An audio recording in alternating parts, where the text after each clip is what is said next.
And we are good morning. Hello everyone. Oh, forgot to test this. Okay, there we go. Huh.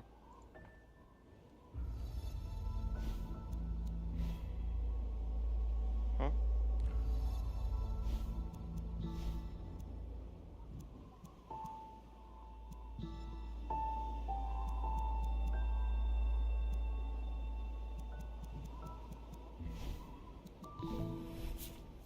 Okay.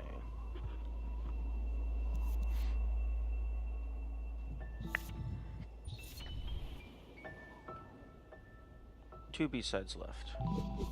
Well, two left, other than one left.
Interesting.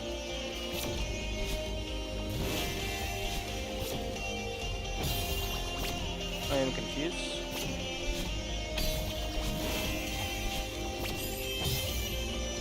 I'm very confused.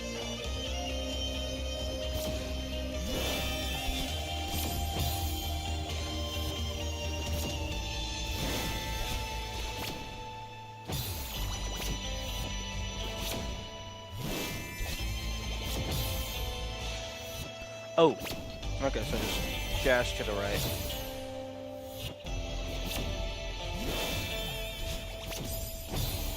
No? I got past this before.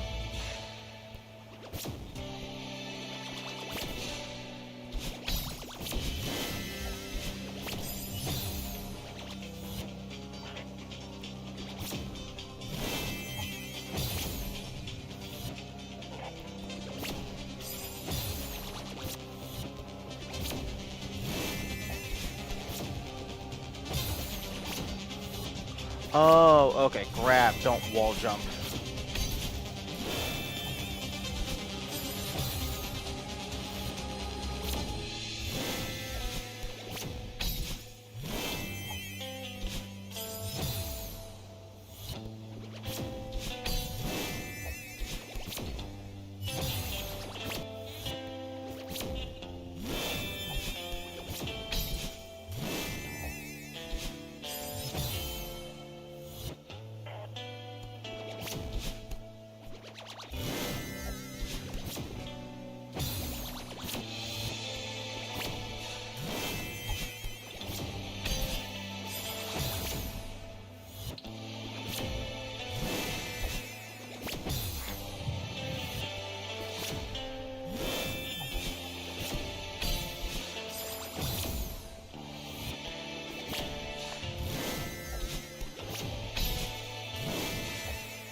Okay, here we go again with the bullshit diagonals.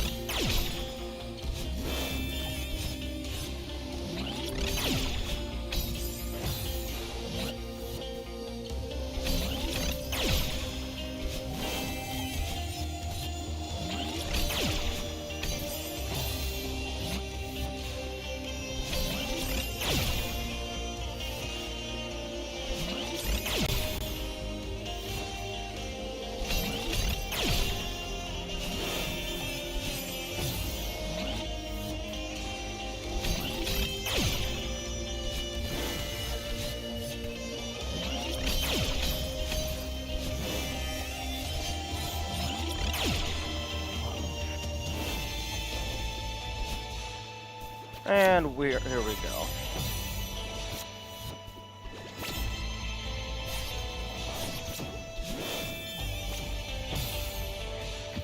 Back to where we ended off last time.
Okay, I might have to just use the analog stick for those last couple dashes, because I'm gonna have to switch back immediately for the feather. Switch back to the analog stick, rather.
we go.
Okay, just dash straight left as opposed to at a diagonal.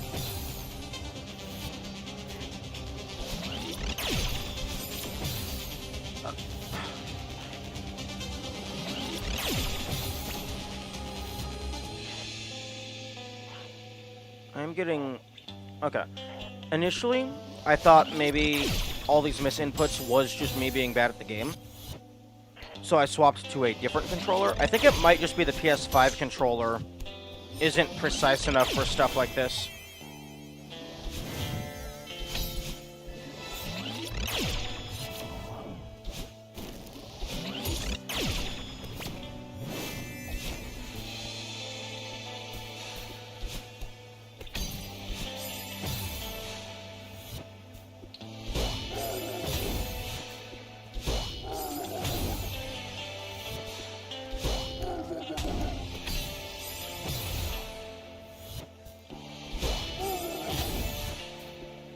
Or rather, not precise enough with my current control of it.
Okay, so if you bounce on the bottom of it, it brings you up to the top.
And we have hit the music go away mode.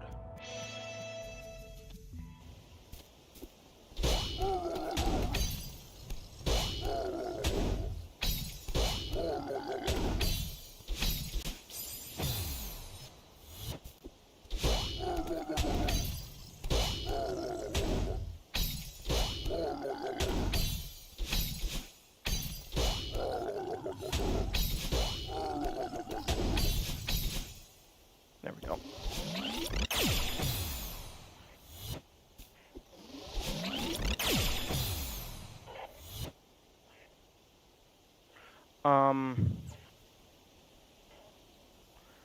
I beg your pardon?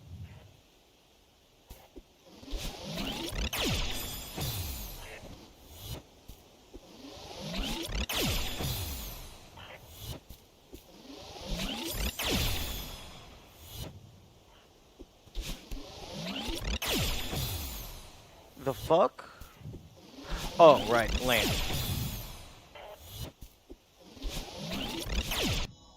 Okay, now that we're past that screen, I can turn the music back on.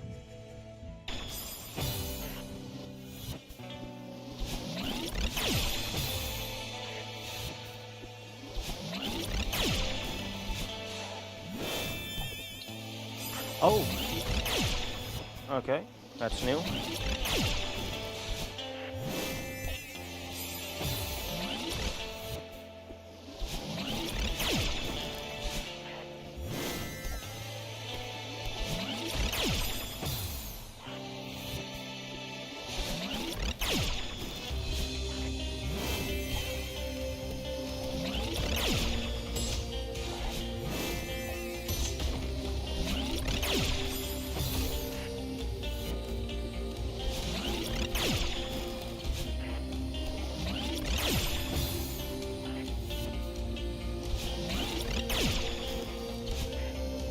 Oh, interesting. They slightly move away from you.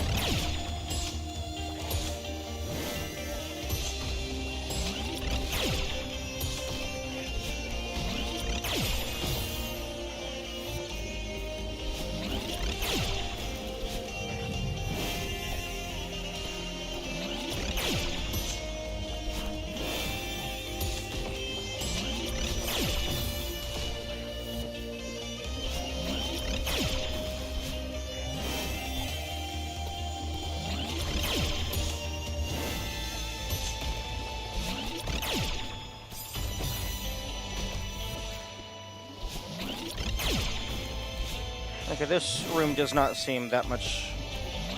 It doesn't seem as hard as some of the previous rooms.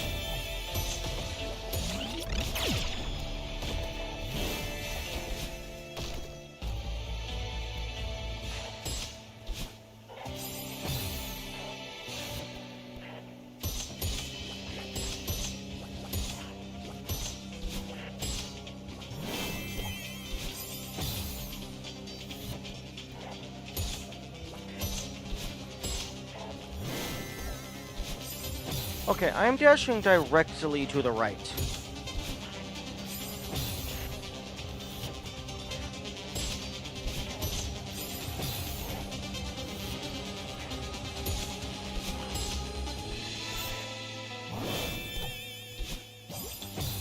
Okay, I'm curious as to what causes the spring to sometimes send you absolutely flying, and sometimes it just gives you a slight bounce.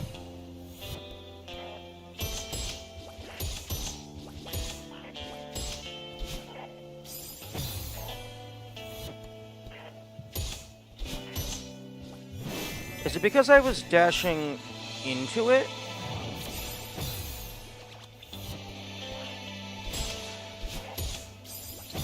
It might have been because I was dashing in its direction.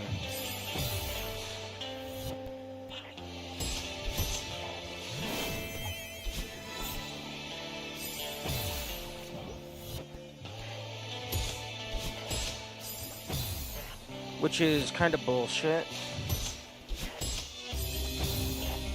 If it's not consistent, anyway.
Okay, I'm definitely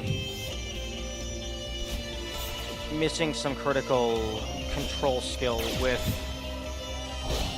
the feather.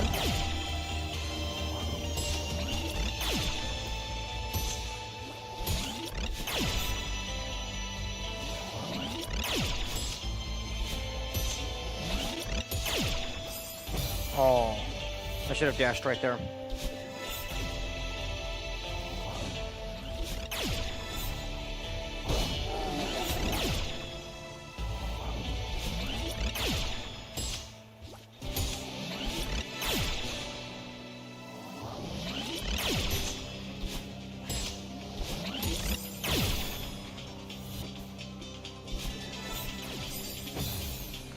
Because it feels like if you're using the D-pad, it goes a lot faster.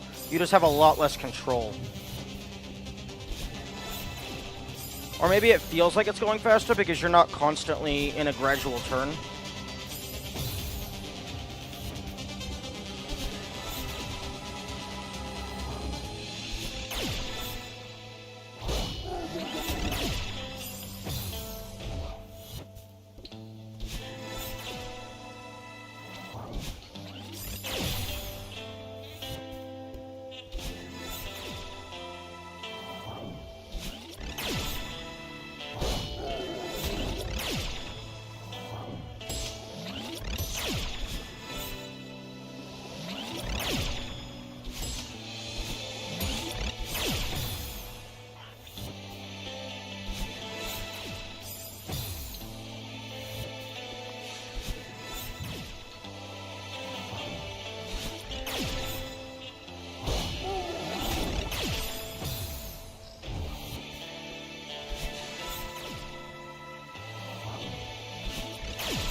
Oh, interesting. Okay, that's something new that I've learned. You actually have to explicitly dash into them. I thought just running into them with the feather worked.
Interesting. Interesting that I was able to get the dash off, but also die at the same time.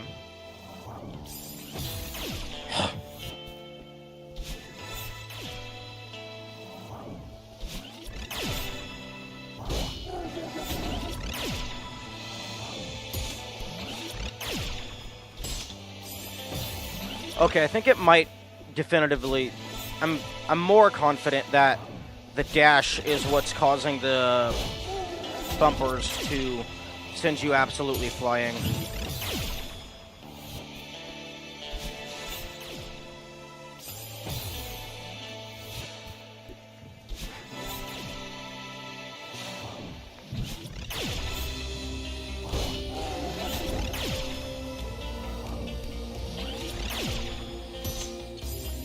Or not. I guess sometimes it's just a wicked bounce.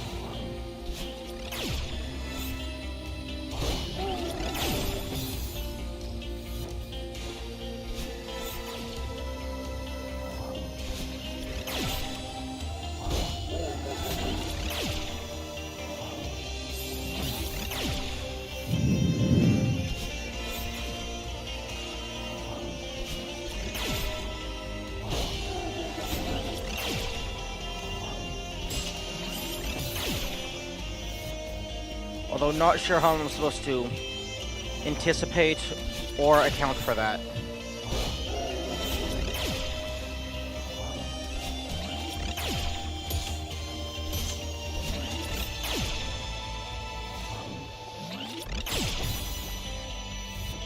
Okay, that time I was just a little bit too low.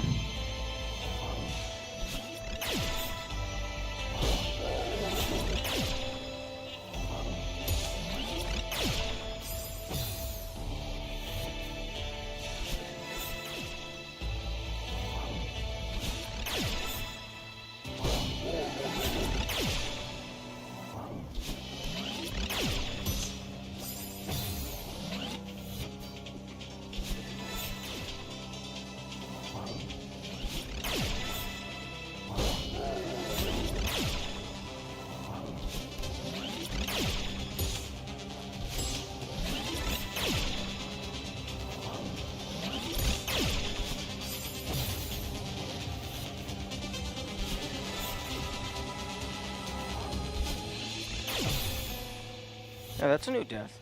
I don't think I've died to the void there before.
Oh, that's unfortunate timing.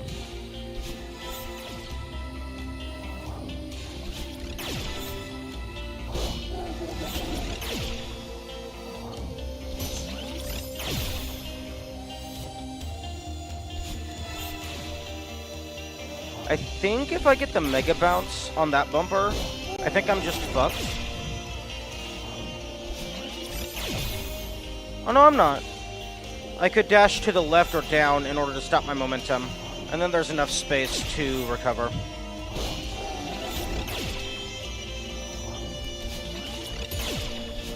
Ooh, I can do that.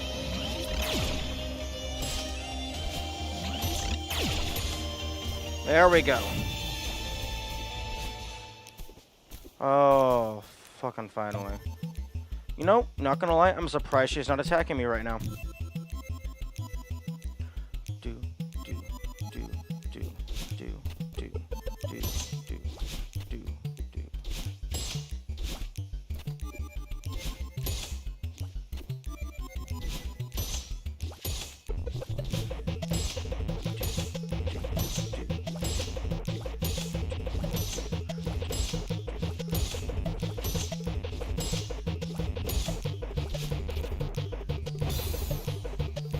Oh, right. Okay, I understand.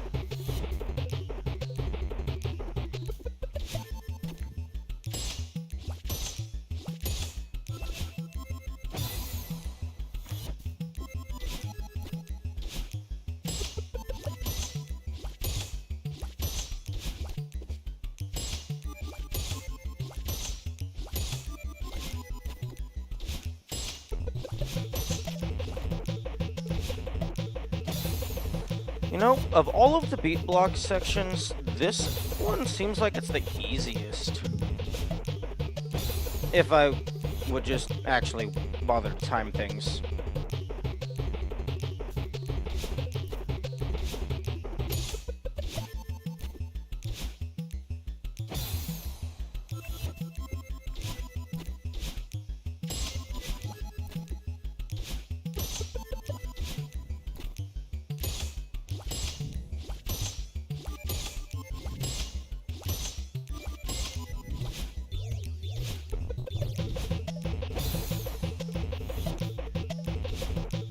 I'm glad the heart recharges your dash.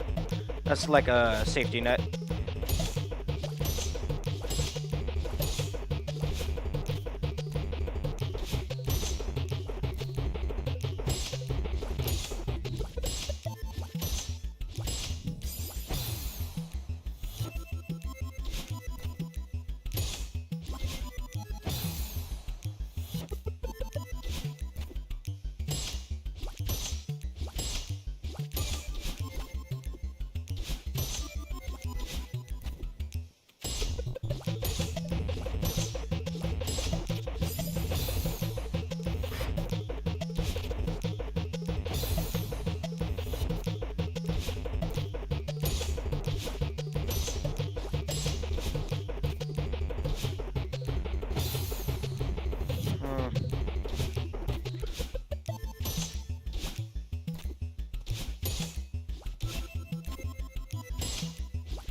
There we go.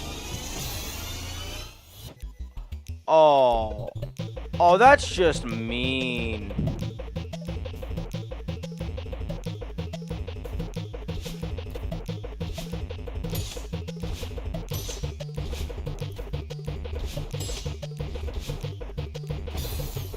That's just mean. Taking it away from me like that.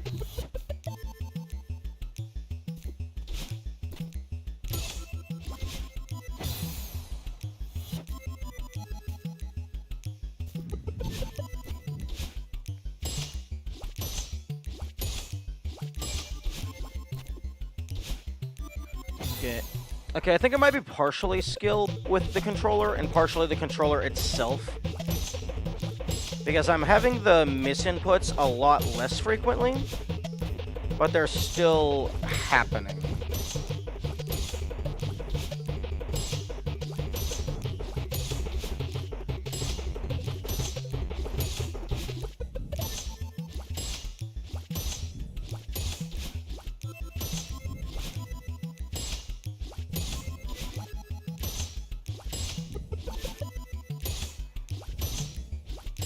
Okay, here we go.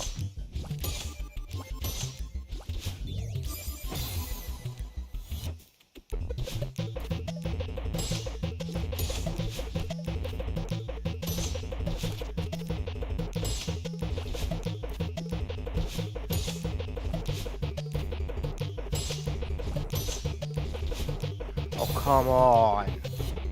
I already got the thing, just give it to me.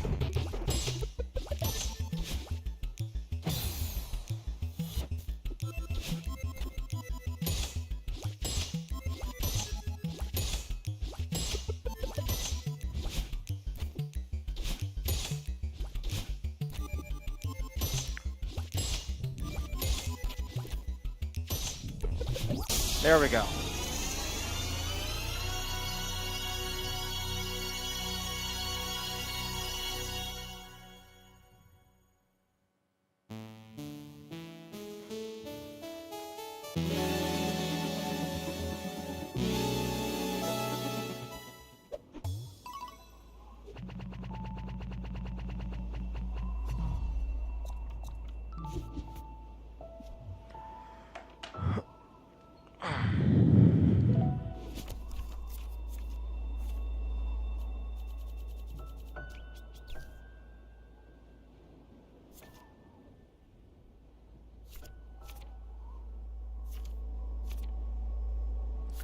Huh.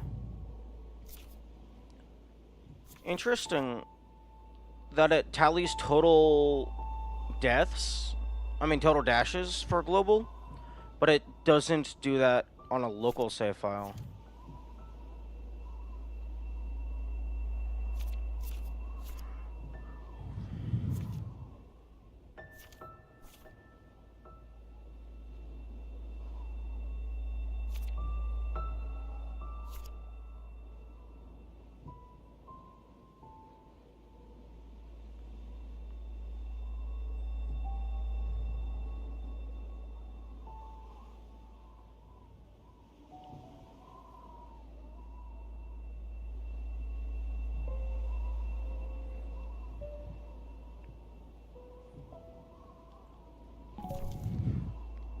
Okay, I'm gonna go refill my water, let my head clear, because I got a little bit too upset at the end of that segment.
And I am back. Wait a minute, what? Why the heck is the game in full screen? You're supposed to be in windowed mode, so you don't disappear whenever I click off. There we go.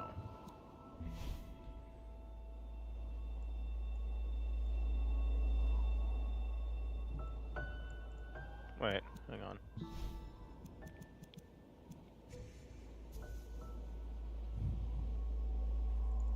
Window. Oh, interesting.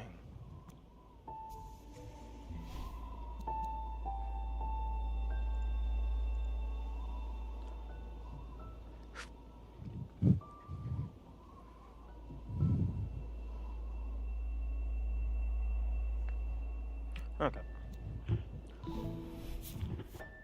Also, I'm just now remembering I still have to fully clear Pico 8.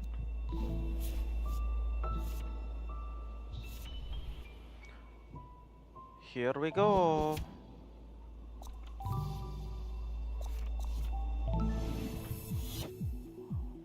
Oh, yes, banger alert. Okay.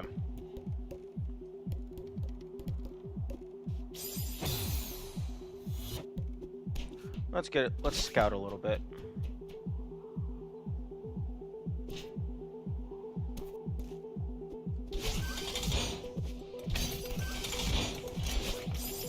Oh, I actually have 2 dashes. Nice.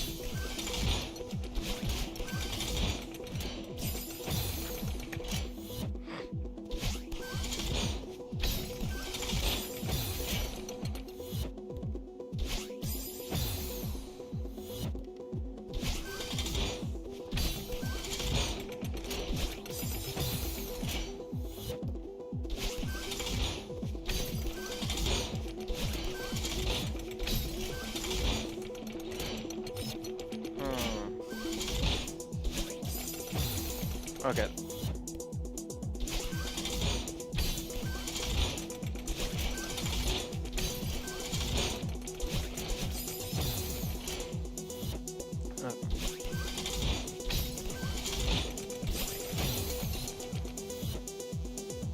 Oh, it's past 2 o'clock. I can fix my chat.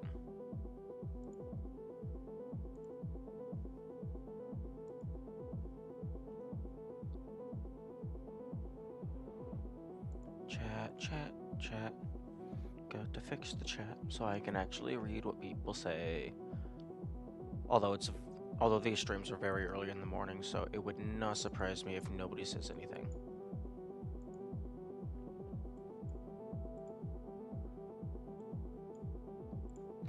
Test 2.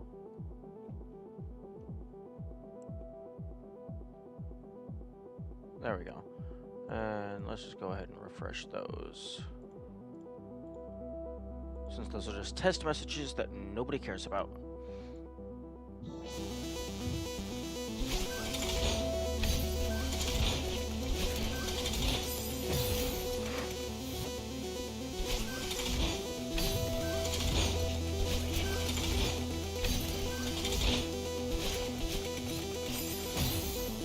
Oh, I was facing the wrong direction. Because I have the grab button held this entire time. Okay.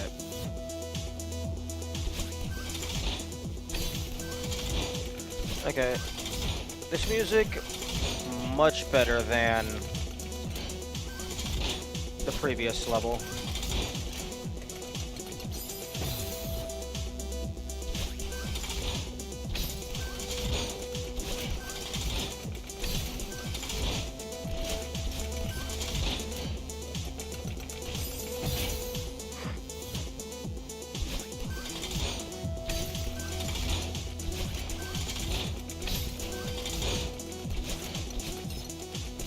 Oh, I can grab this and then dash up.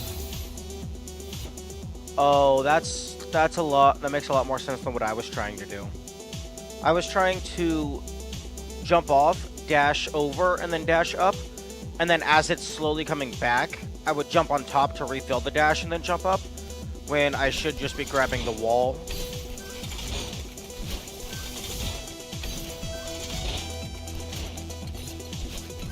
So then I can just use my second dash to leave the room.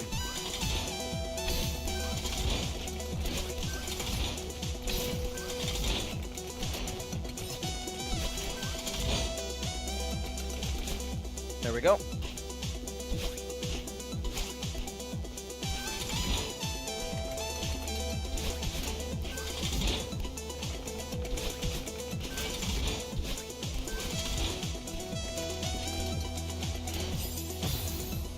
That doesn't seem too bad.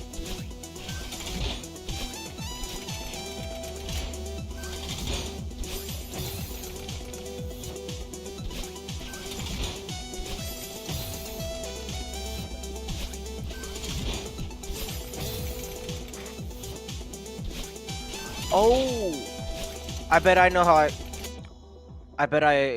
I got the dash off and died that one time. I'm dashing with crouch dash, so my hitbox gets smaller. I dash over the spikes, hit the bumper, I stop crouching, and then I'm immediately inside the spikes because my hitbox gets bigger. I bet that's what happened.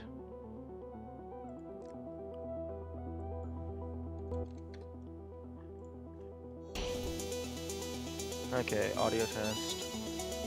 Okay, get me. Okay, voice. Hopefully that's not too loud. Hopefully that's not too loud. Okay, no, that sounds roughly appropriate to what I would expect.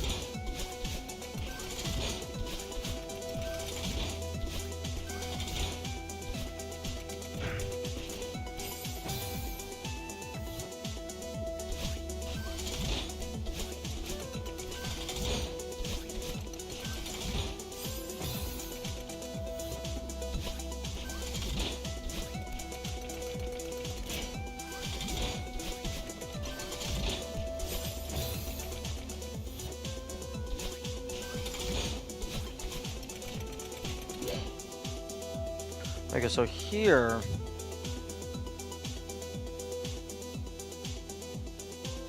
I think on that last section, right there in the middle, I might need a dash to dash left. So right here, I might need to just fling up and grab it without using a dash. Because I think I'm going to need a dash to get around to that corner. Or... Fuck, there's a few places that looks like I might need a dash. Although, it also depends on how strong these conveyors are.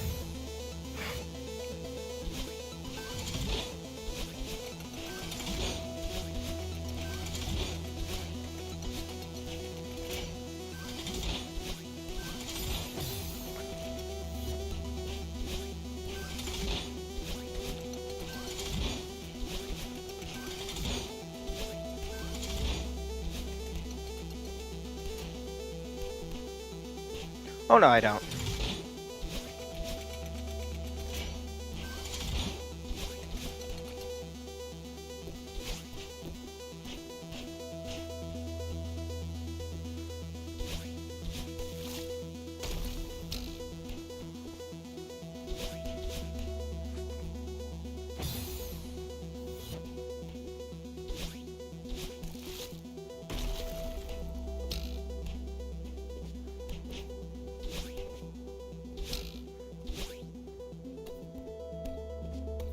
Okay.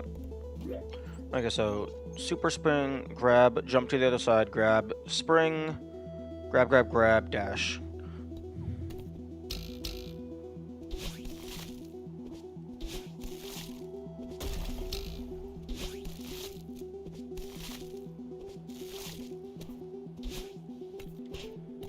There we go.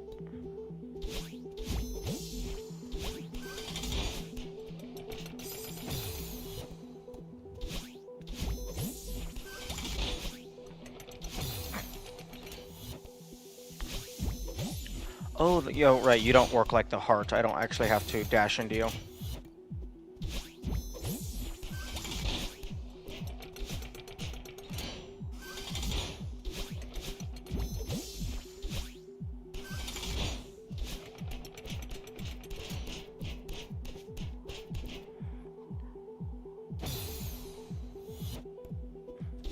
That almost worked.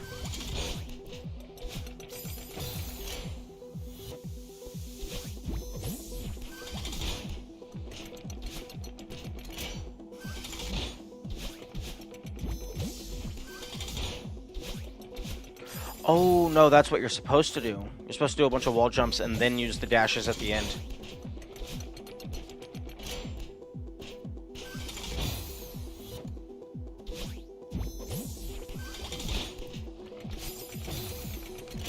Okay, that was a little weird, because if anything, I was trying to dash to the right.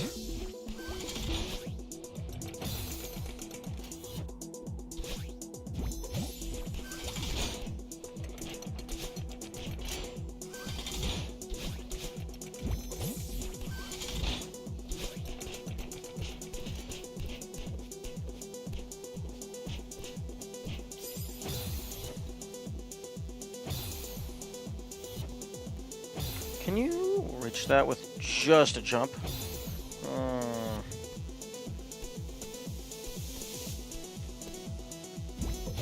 Yes, you can.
Here we go.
Okay, so it's a dash through this, then I want to dash through that wall high, and then dash up and then to the left.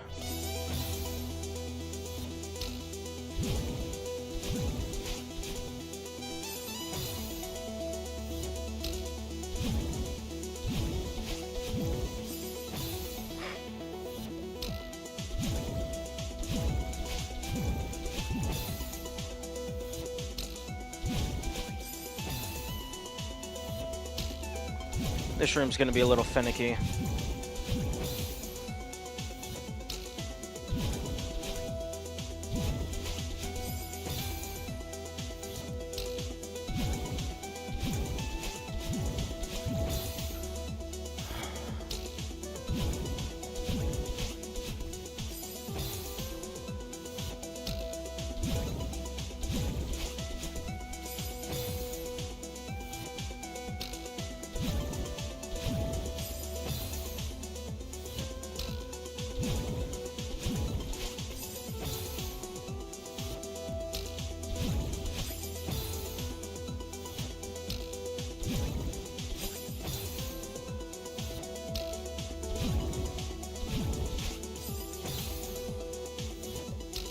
Okay, so you're gonna wanna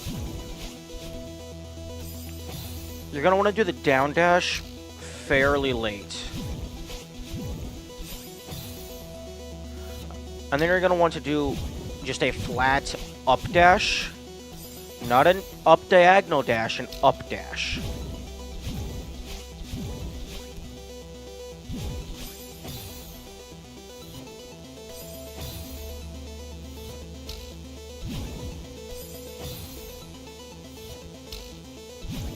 Yeah, deathless of this is never happening. Not with all of these unintentional misinputs happening.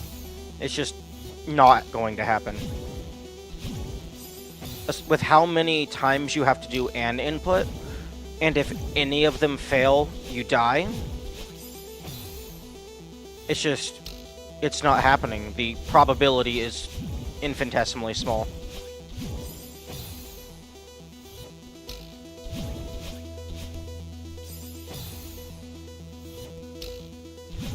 Not with this controller, anyway. I'd have to use a different controller entirely.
That's a new record.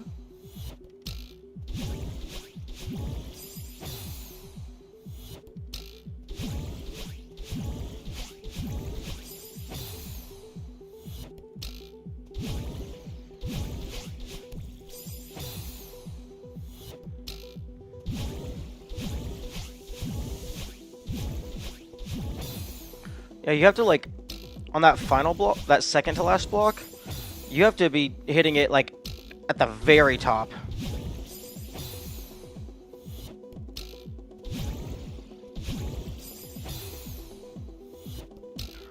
Alternatively,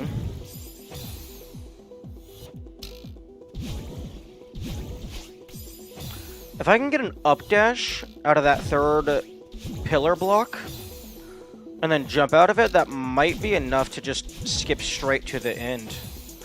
Although an up dash is not happening, not with that tight spacing.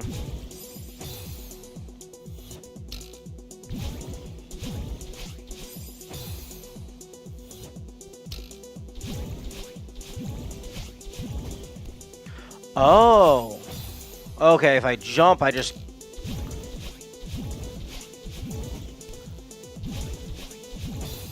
Oh, okay.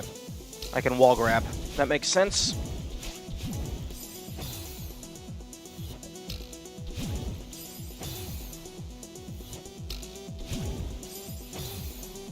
Wait.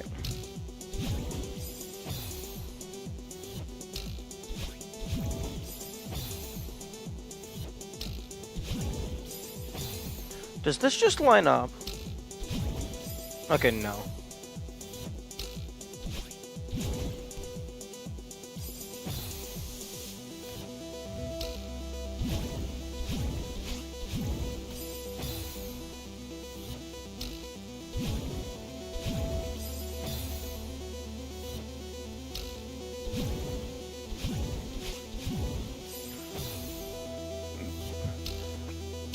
Excuse me.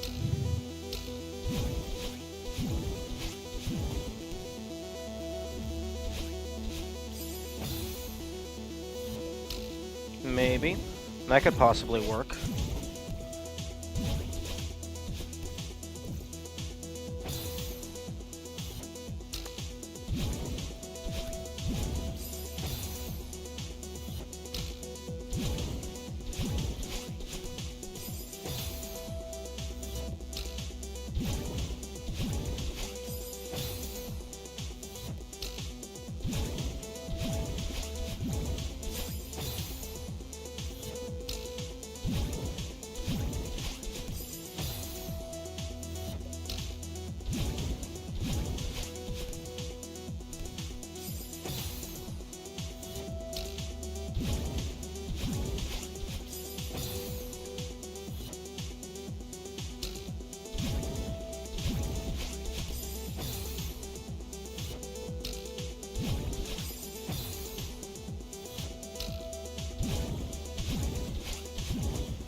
New record.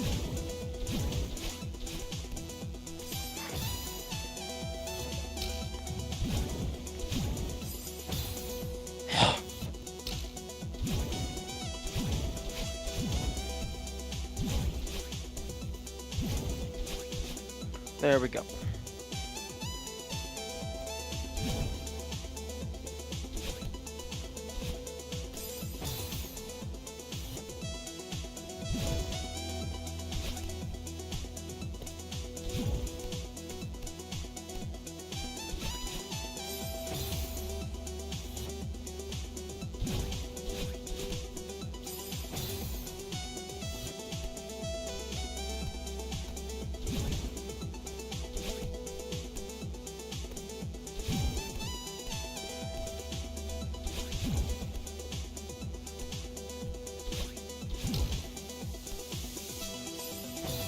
I did not realize that spring was there. That caught me off guard.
Ooh, the music's picking up again.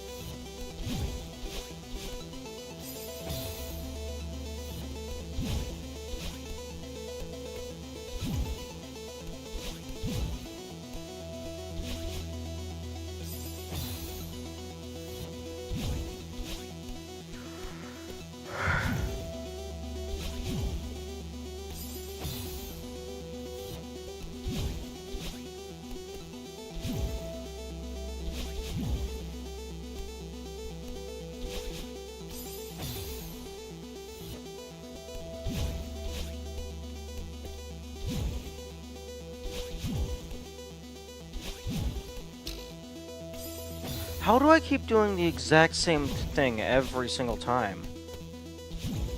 Like, I'm trying to push forward each time.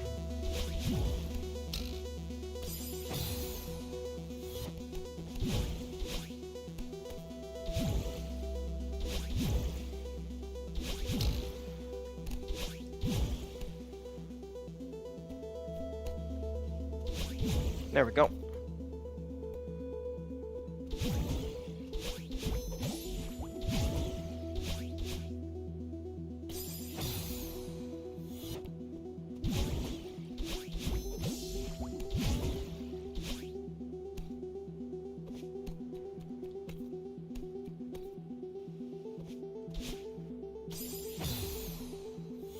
With infinite stamina, that was maybe savable. Well, infinite stamina because I would need a bunch of tries.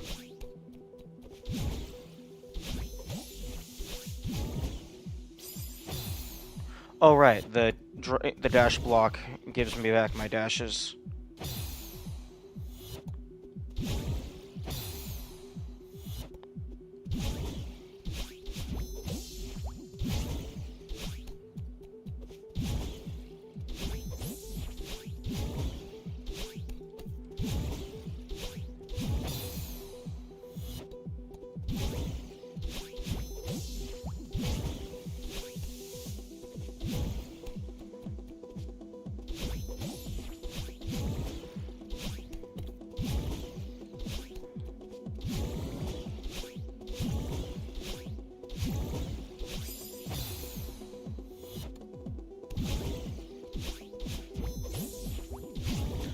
Okay, this part isn't too bad.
Game!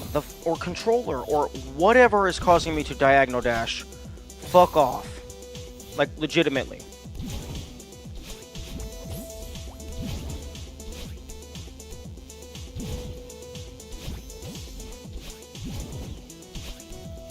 Because that's killing so many good attempts.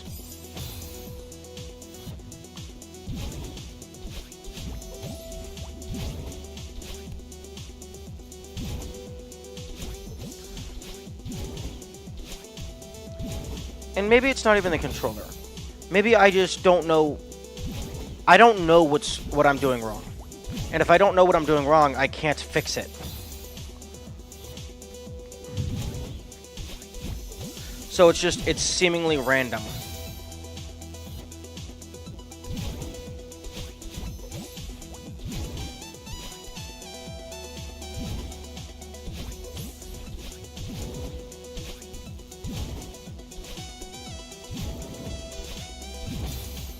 Okay, that one was me. My thumb was way too high on the D-pad.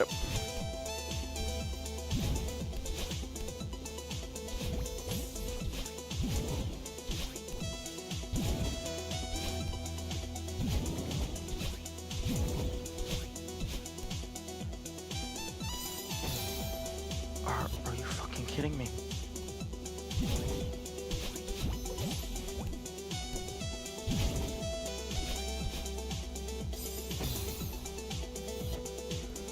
I'm kind of hoping to get this last B-side done before the file timer hits 24 hours. That would be cool.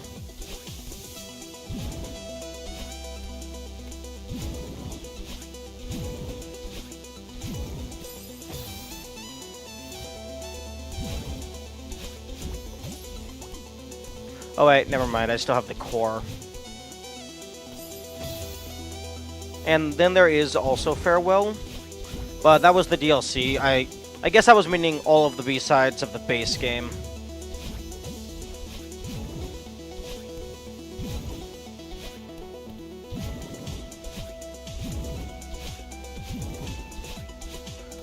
There we go.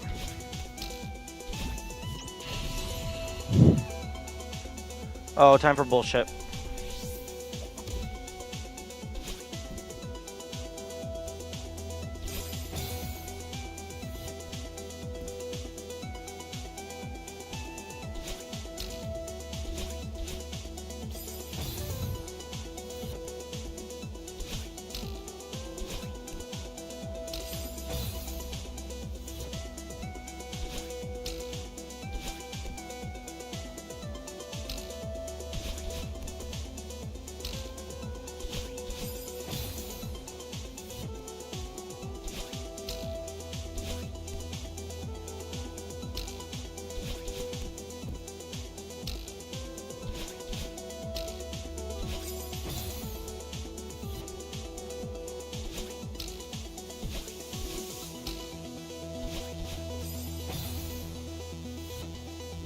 At least the music is absolutely fire. That is a silver lining.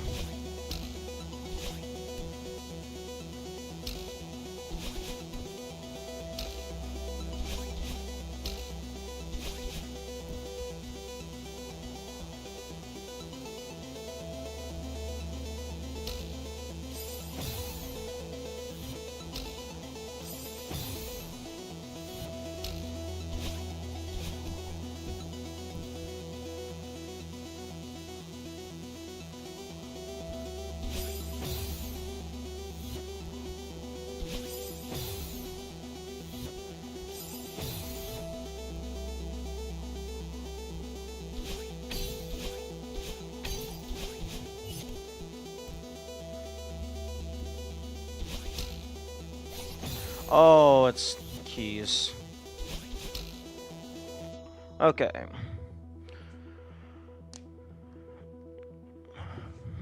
So I get over here, I hit that spring, bounce to the middle spring, bounce up, grab the left side of that stalactite, wait for a good cycle, grab that, and then dash back to the middle spring.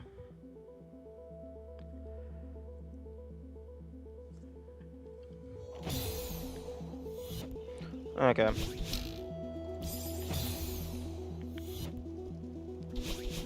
This doesn't look like it's going to be absolutely insane. It's just going to require some trial and error.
Oh, interesting. Springs do not activate unless you are coming at them from opposite their direction. So dashing up into it does not spring me. That's good to know.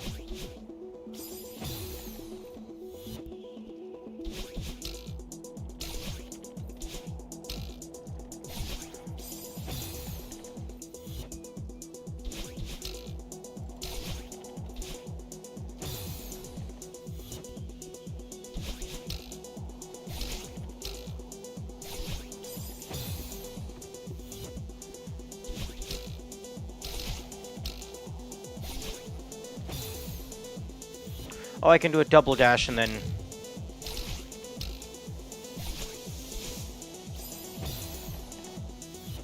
Maybe?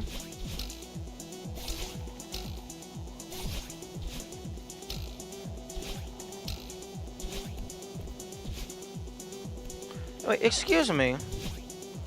In what universe did I not touch you?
Fair, fair.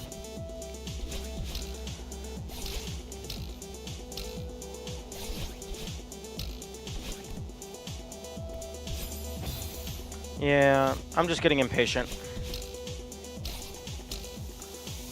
Some of this is just me not waiting 2 more seconds.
There we go.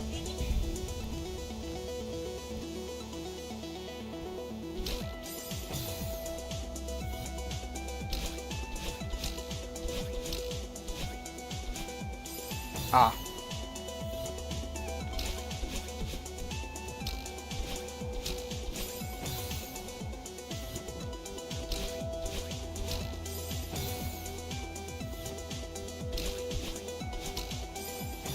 Okay, so you either have to go really fast.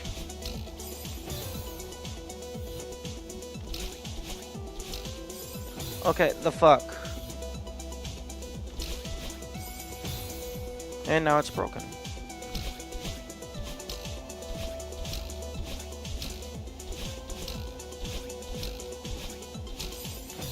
Oh, almost.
There we go.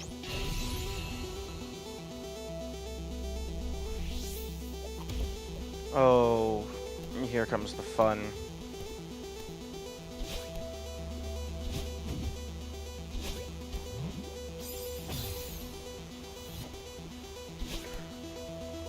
Okay, well, at least it doesn't make me do the intro walk again.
Oh, this isn't too bad. This is actually... I like this idea.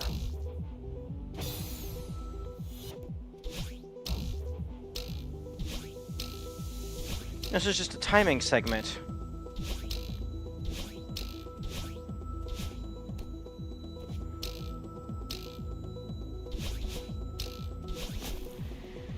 Oh, and then here's the strong wind.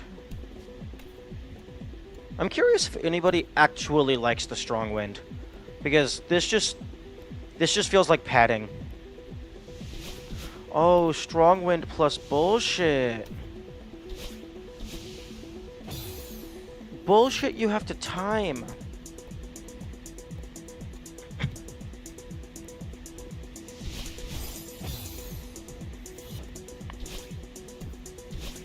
Actually, you know what?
I think I dislike this greatly.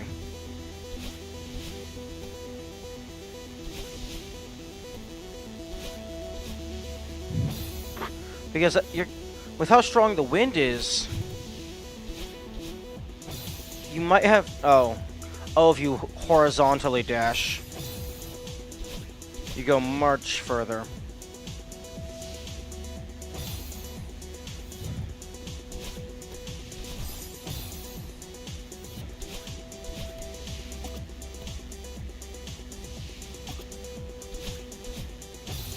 Okay, but you're still gonna have to bounce on at least one of them in the middle.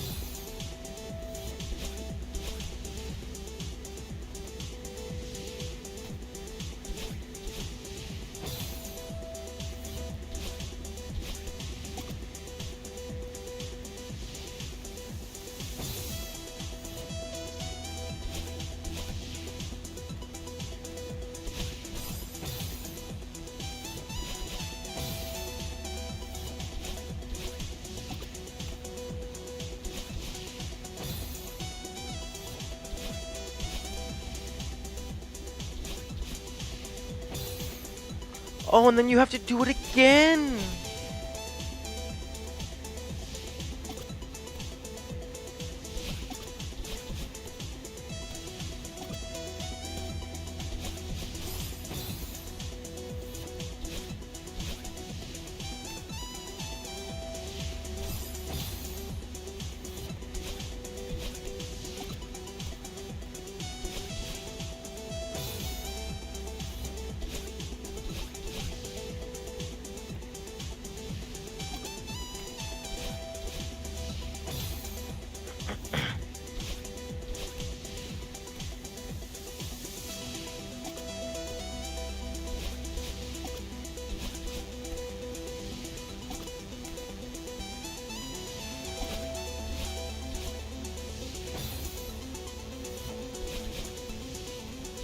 Oh, I'm a dumbass!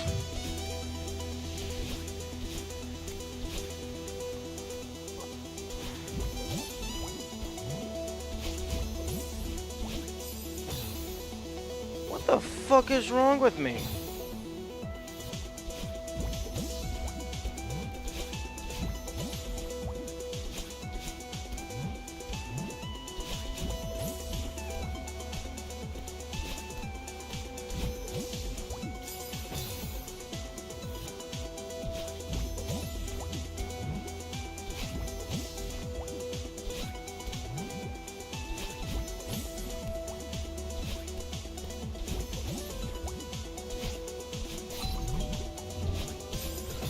Oh, that was so close.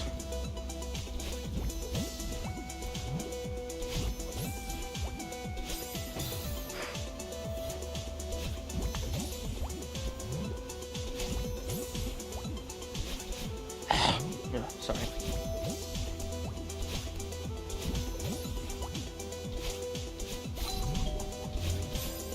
Almost. I just need to get that second dash off and then I'm home free.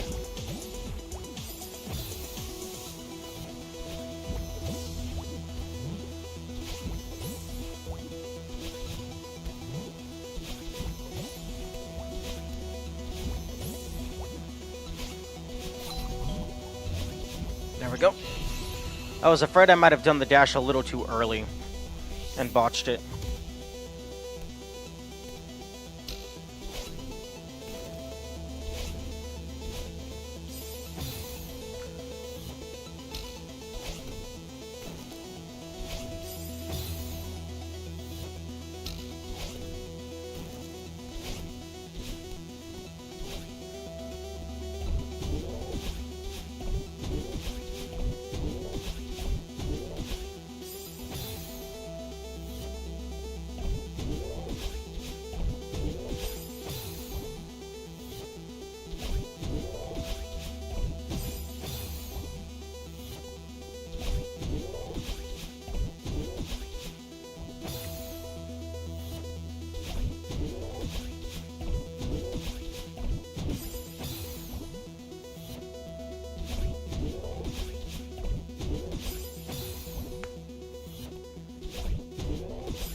Okay, I'm getting a little too greedy.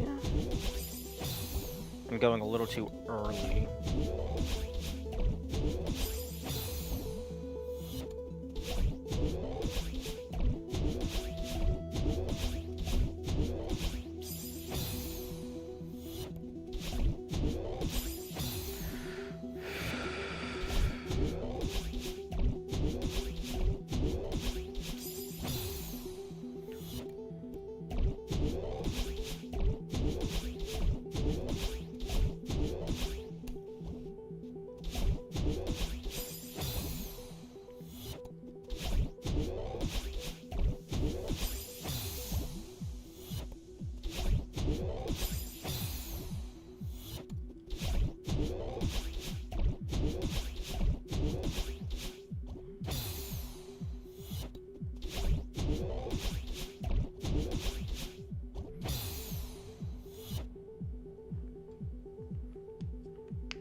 Game.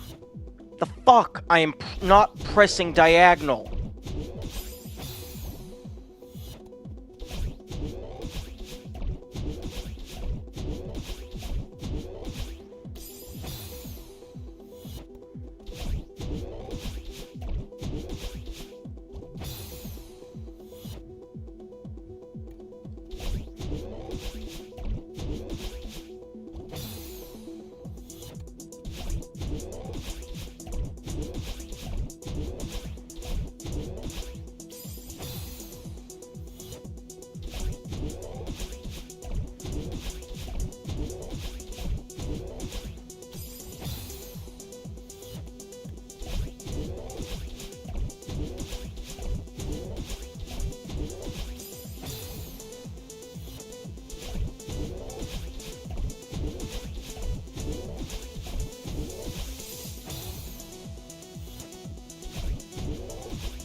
Exact same thing.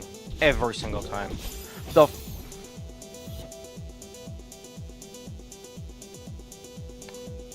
I'll drink some water. I'm getting upset and I need to stop.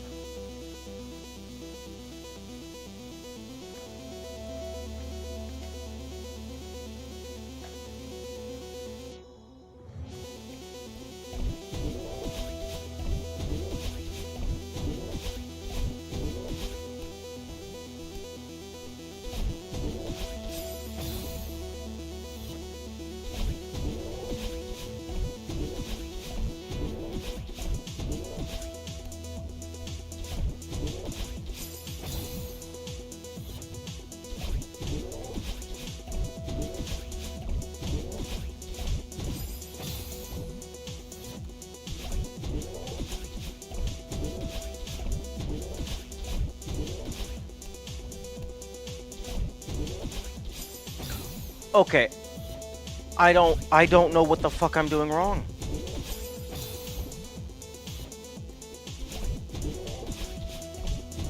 Is my thumb too big for this D-pad or something?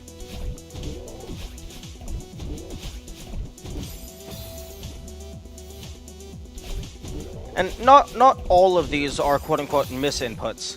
Some of these are just me mistiming. Some of them are me just actually holding the wrong direction. But sometimes it feels like it actually just does something that I did not tell it to do. And I don't know how to fix that. Because I don't know what the issue is, I can't try to find a solution.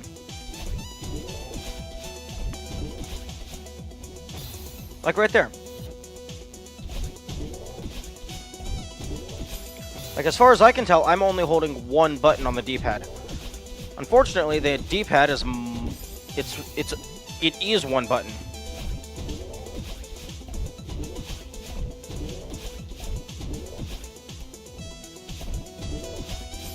Like that every single time. I am holding exclusively left.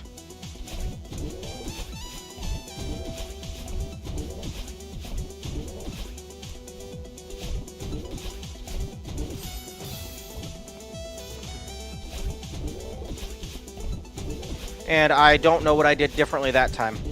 So I can't replicate it intentionally.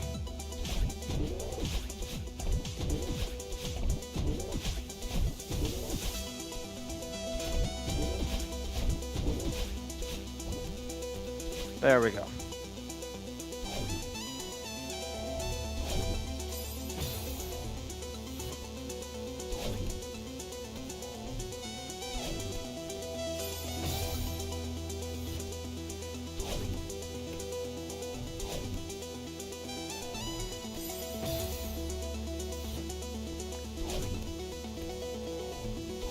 Yeah, I don't know what it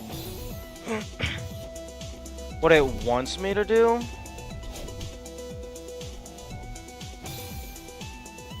But I know what I'm going to do.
Oh.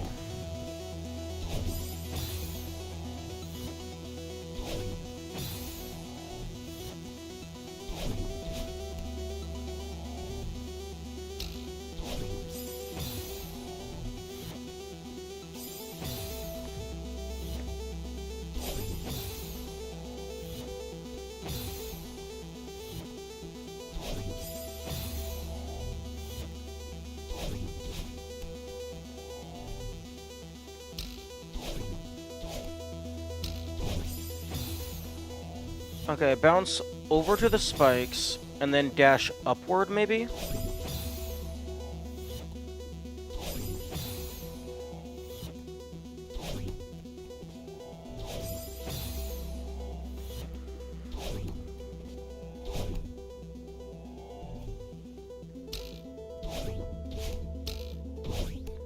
There we go. Excuse me?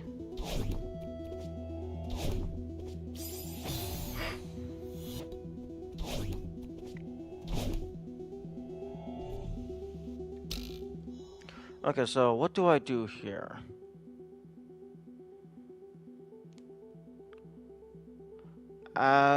Okay, so I dash.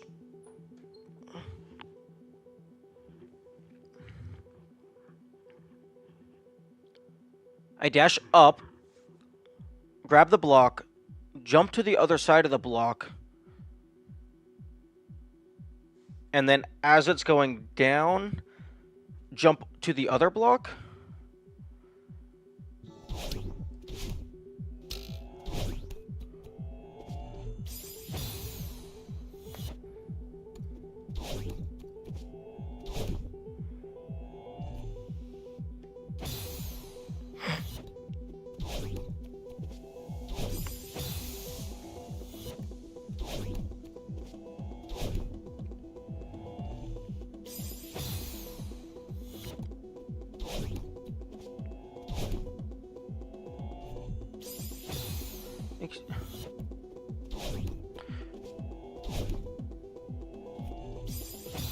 Oh, holding down and holding into the wall and holding down at the same time doesn't cause you to wall slide.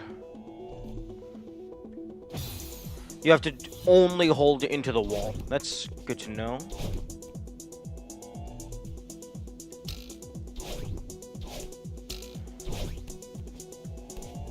Like that.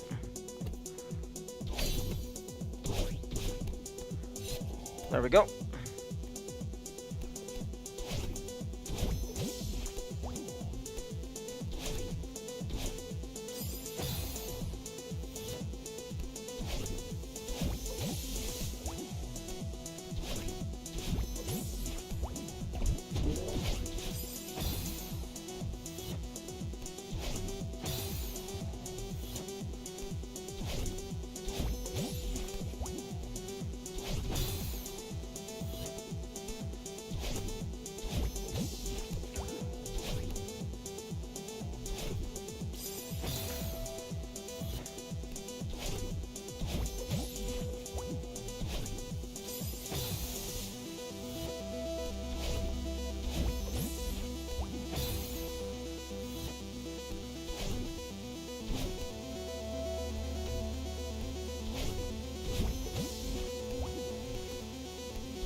Right.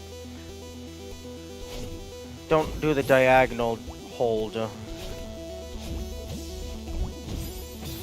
I wasn't holding up.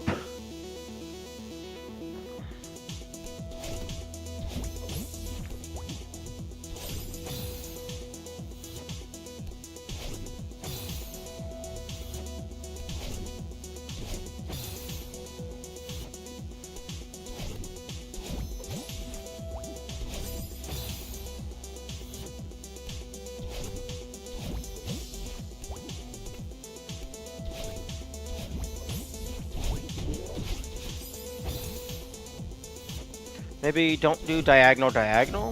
Maybe do diagonal down into up.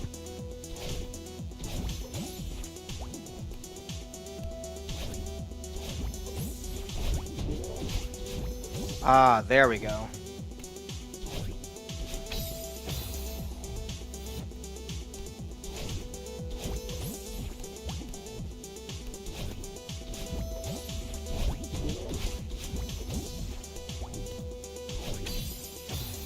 Interesting.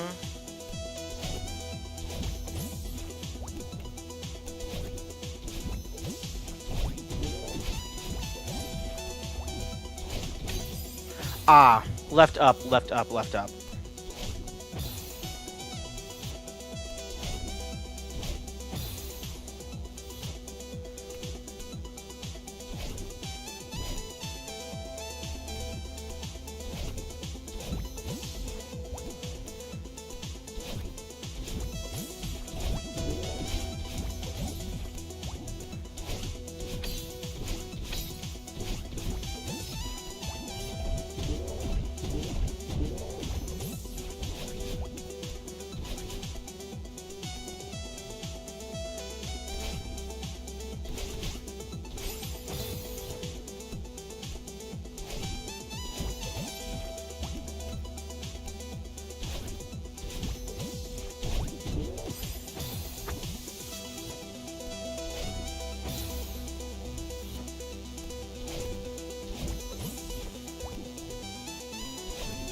Okay, I don't know how I feel about that. If I'm holding on and I'm looking left, right, I stay on the wall. If I dash, I stay holding on the wall. If I'm holding right and I dash, it throws me off of the wall.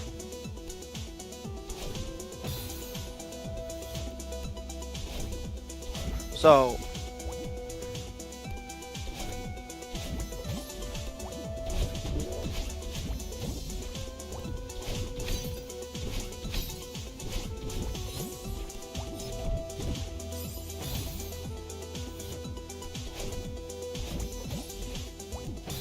I mean, I guess maybe that's just part of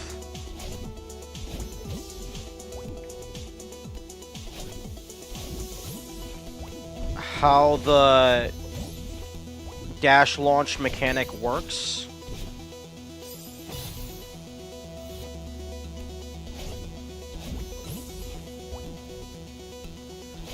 But I would prefer it throw me off if I actually pressed the jump button.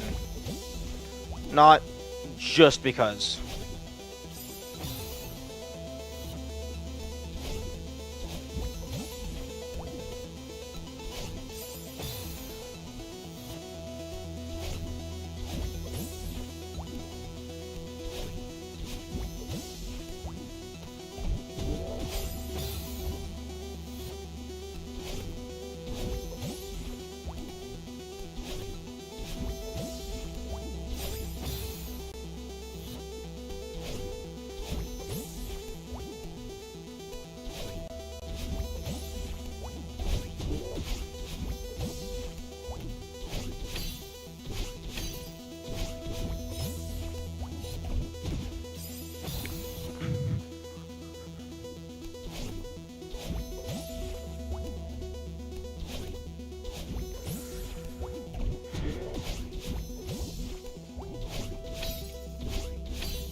At least that part isn't too bad. Game! Okay, you know what? I need to just accept that this game has... not the game, maybe the controller, maybe something I'm doing that I have failed to identify, but something is causing my inputs to randomly not. So I just need to accept that anytime I do something, there is a random chance that I will fail through no fault of my own, or through no fixable fault of my own. So I just need to optimize everywhere else so that the places where I do have control, I do not mess up, so that the only possible failures is from the random happenstance.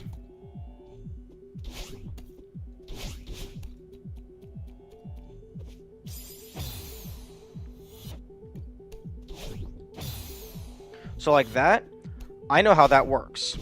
So I can control that. Because I know that the physics launch has like a half-second leeway, so I can dash, wait for it to come to a complete stop, and then launch myself. That's something I can control. That's something I can account for.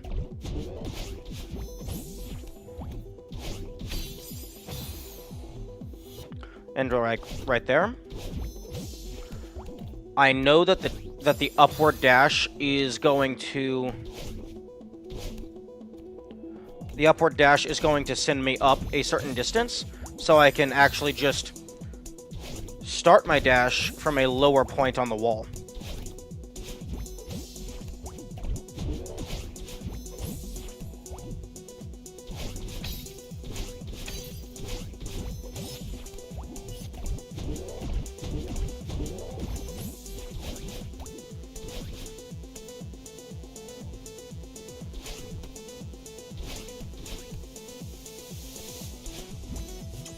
Hey.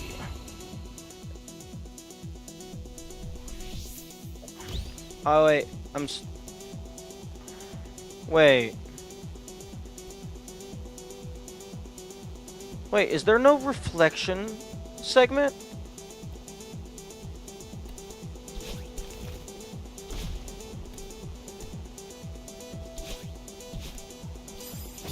I'm confused. Is there no reflection segment?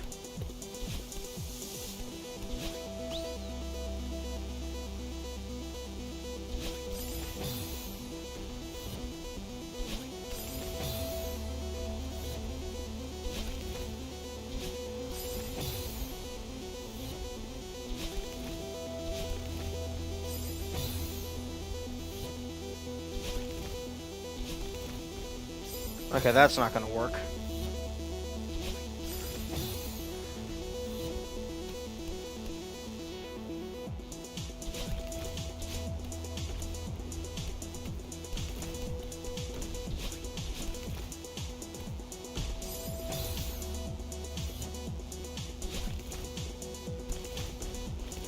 Ah, I see.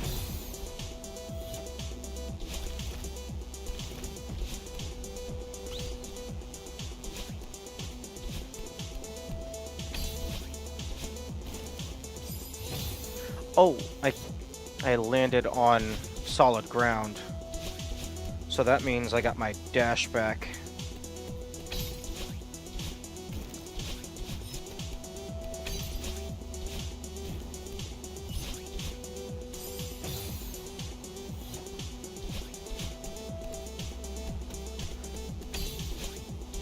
Fortunately,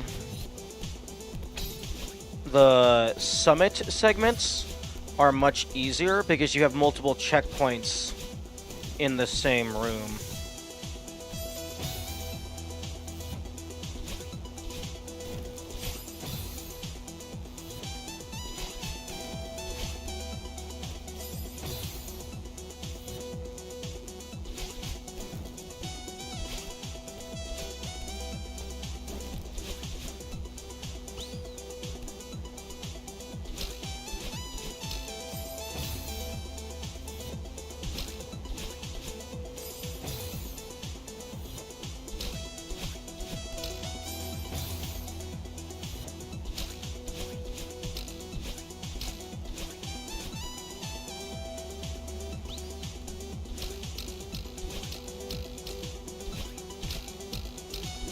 Oh, that's fun. I like that.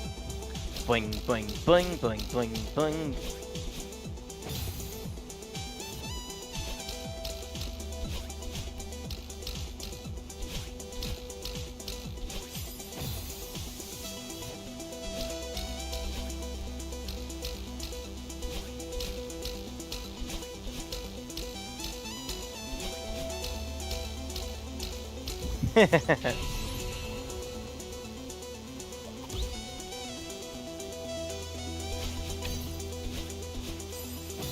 Oh, okay.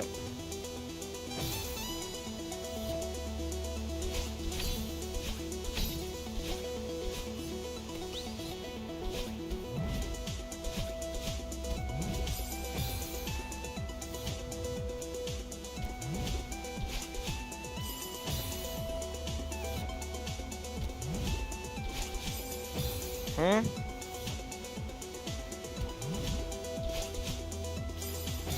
Can we go back to the wall springs? I like the wall springs more than the clouds.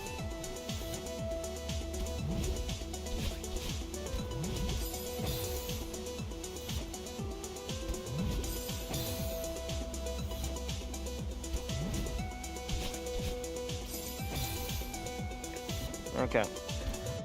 There's gonna be a spring that I have to fall down to.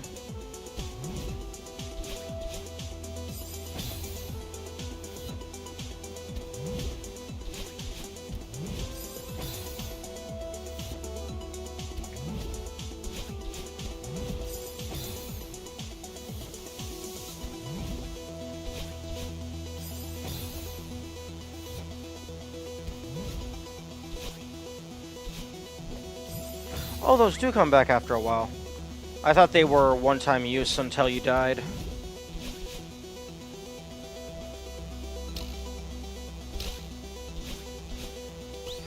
Ooh, that was quite fortunate.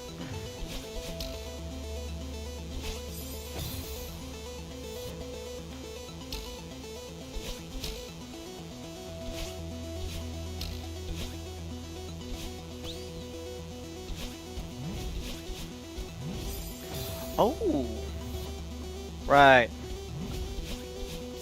I need to do a little tap jump so that they don't fling me.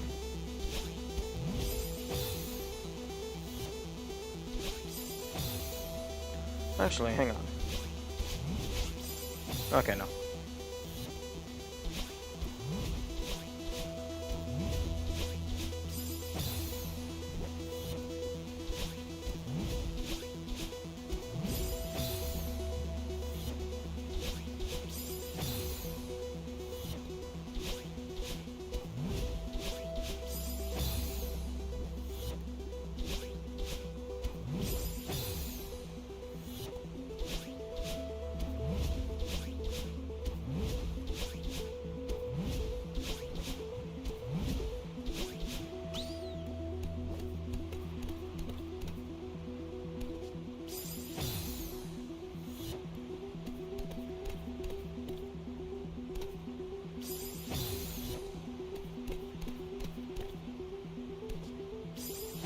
I'm guessing I need to save my dash.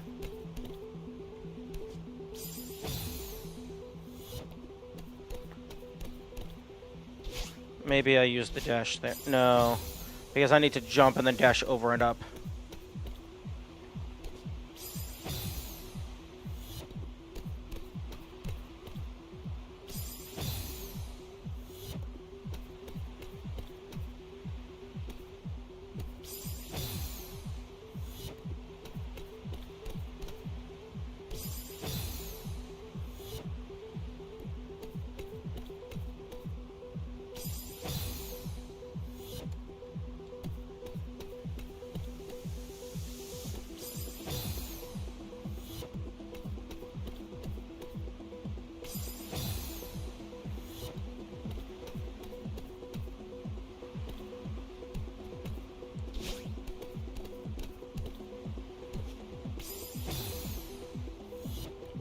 Okay, that looks a little wild.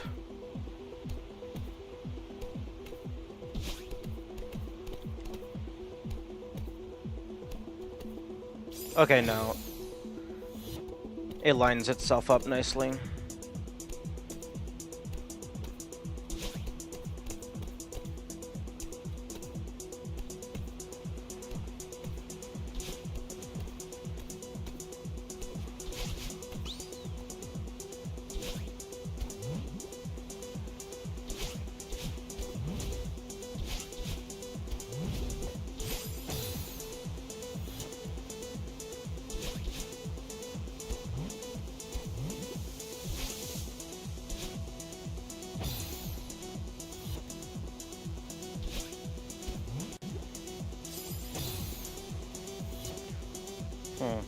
One thing that's curious is my index finger is getting sore whenever this happens. But you don't use your index finger for this game. You don't use, well, left-hand index finger rather. Like the L1 button, you don't use. So I'm curious why that's getting sore. Maybe it's all the thumb movement, because the index finger is next to all of those muscles.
Okay, that looks like just a typical wall jump section.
Okay, so full height cloud jump into double left dash. I just went into C flag 9 and 7B. What a classic. Yeah, so far I think this flag has given me the most, not necessarily most frustration, but the most deaths so far. Also, hello, good morning.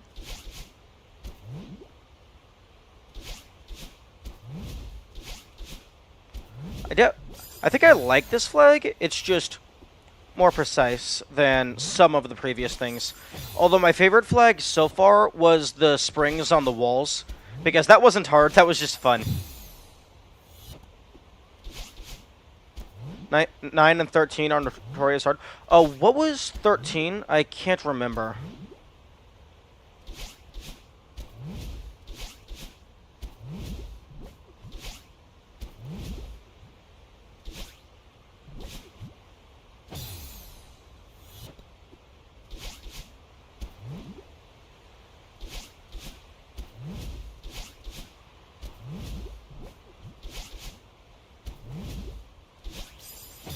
The one with those awkward cloud jumps where you kind of jump.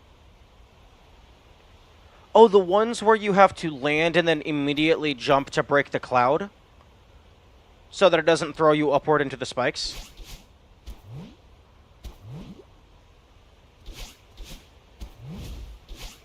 No?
Okay. Progress.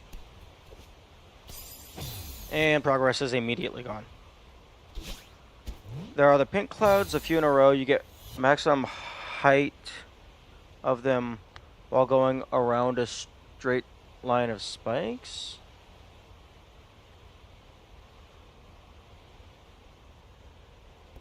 Yeah, I have no idea what you're talking about. But then again, I can't remember most of this level. After I get through something once, it is no longer the focus of the mind.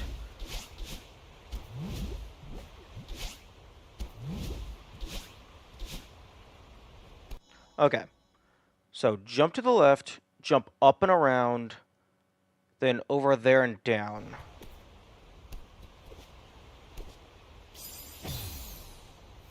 Especially in such a long level. True. That also does not help.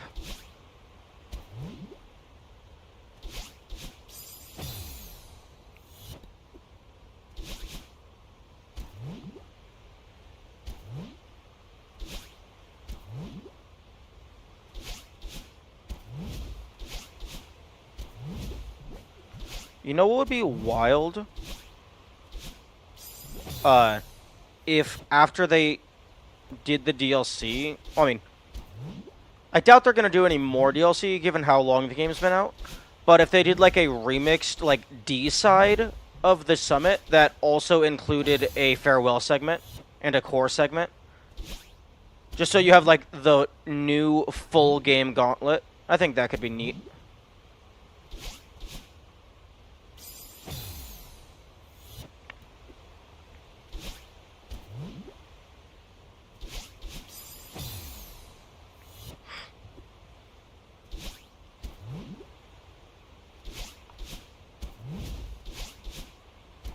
Although, I also understand if it's just like, the game is done, it's a finished product, it's whole, and it's finished. Naming them D-sides would make sense, but community already claimed that name. Yeah, well, the community and mods don't exist. They didn't make the game.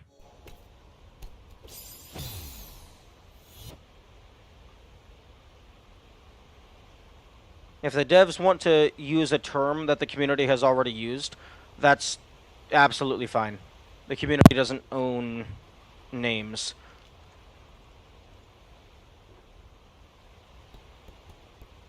Okay, one moment.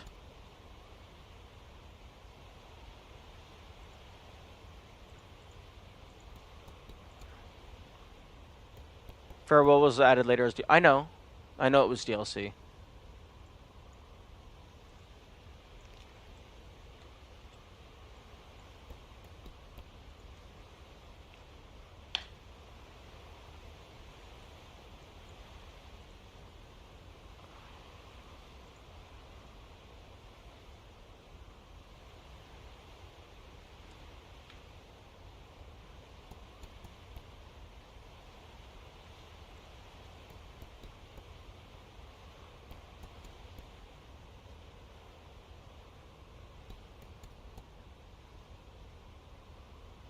Okay.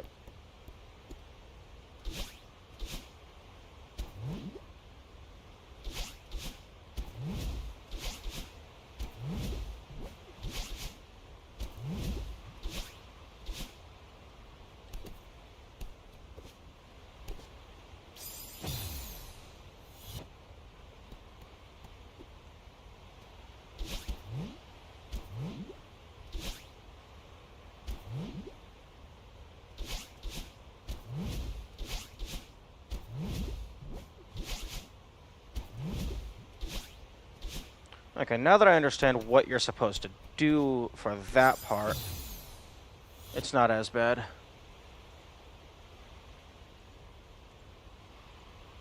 Oh my goodness, minimize all of the things. What? No, Steam, fuck off.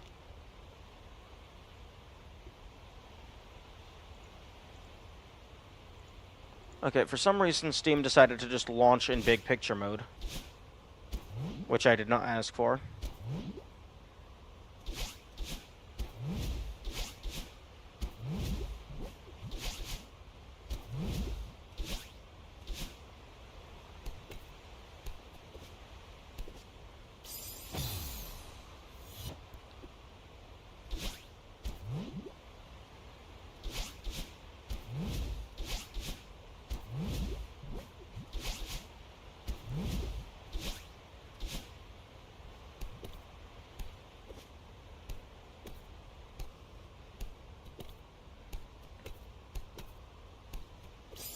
No.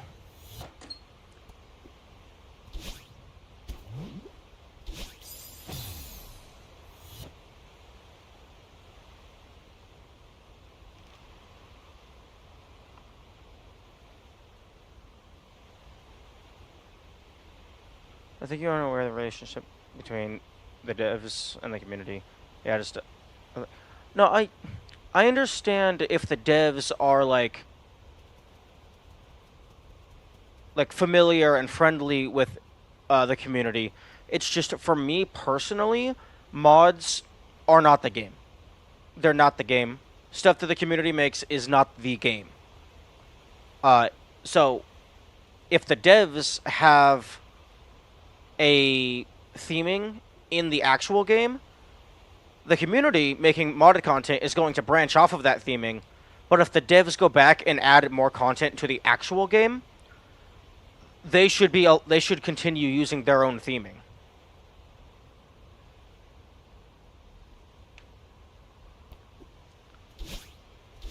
Like, the way I see it, anything the community does is 100% irrelevant. Like, I'm not saying, like, that the community doesn't matter. I'm saying in terms of developing the base game, the devs should do what they want. And if what they want is to account for the community, then that's fine, and that's their prerogative.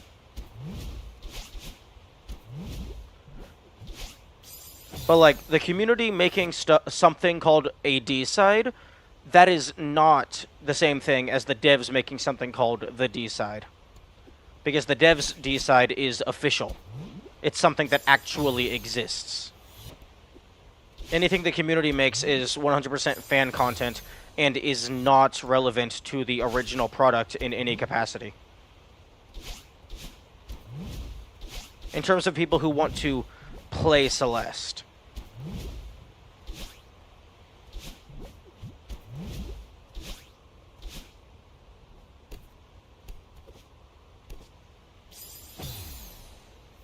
Most likely they wouldn't, and that's fine. Like, everyone's different. I guarantee I'm in the minority on this based on what I'm seeing in the Discord right now. But, yeah, no, if the devs want to not use that term out of respect for the community already claiming it, then that's absolutely fine, and all the power to them. It's just, that's not how I view it.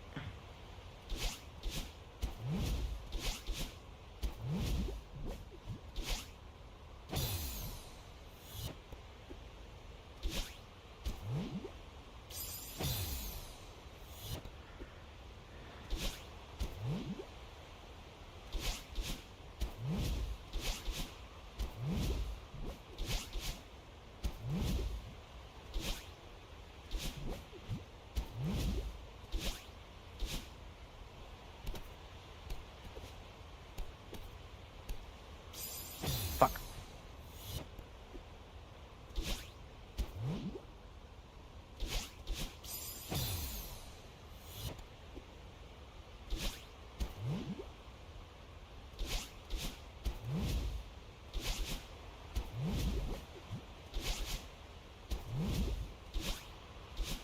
Okay, let's try again.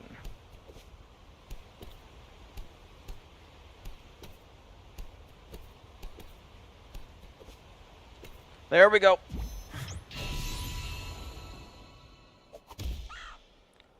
Oh, that's mean. Don't fuck that up. Okay. Wait. I'm sorry, what? Did Twitch clip that? What the heck was that? Was that just a saving icon?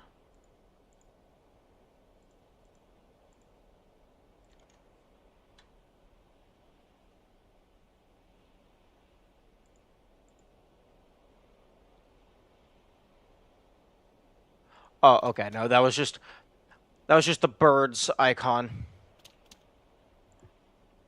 Also, why? I mean, that's funny.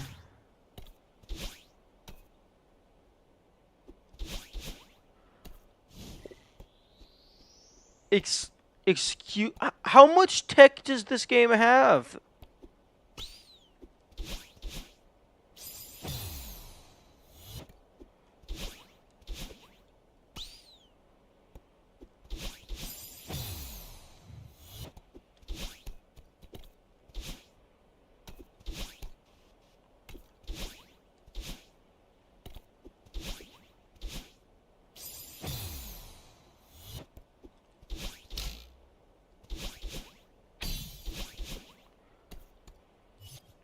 Like, I'm starting to understand why the seasides exist. Introducing this new tech this late into the game, I understand why they would want to have more content to be allowed to use it.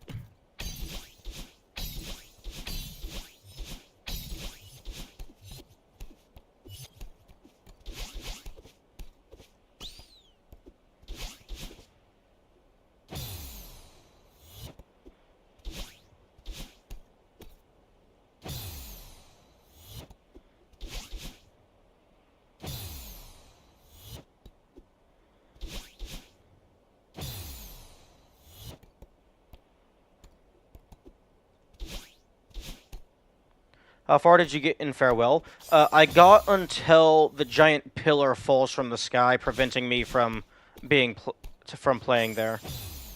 As this tech is used there. Well, I got up until the pillar falls, blocking progress.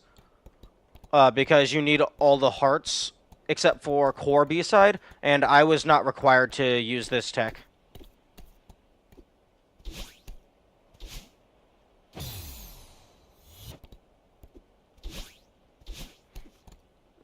Good morning, Jalapeno. I am currently being bamboozled and having my mind torn apart because this game is far deeper than I initially thought.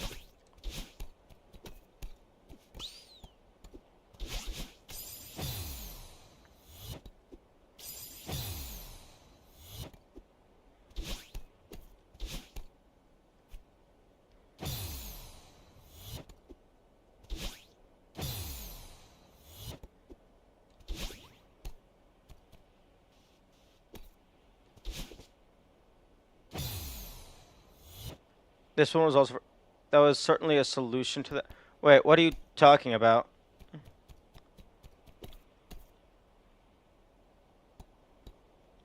Wait, flag number 4? I already forgot what I did.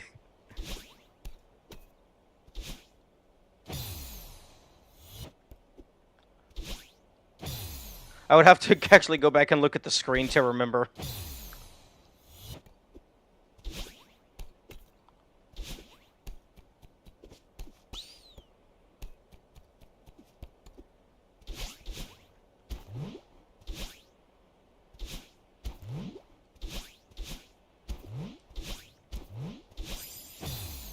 Wall bouncing was intended... What you just learned was intended instead of what you did? Wait, I thought I did a diagonal wall bounce. Is that not what I did? You did a corner kick? Oh. Oh, I thought I just did a diagonal wall bounce.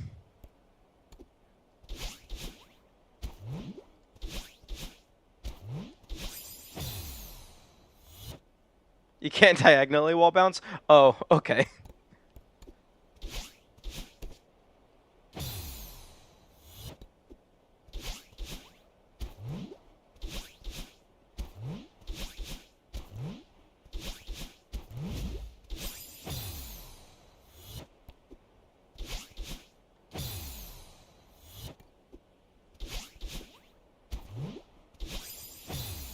Why do you have demo bound to normal dash?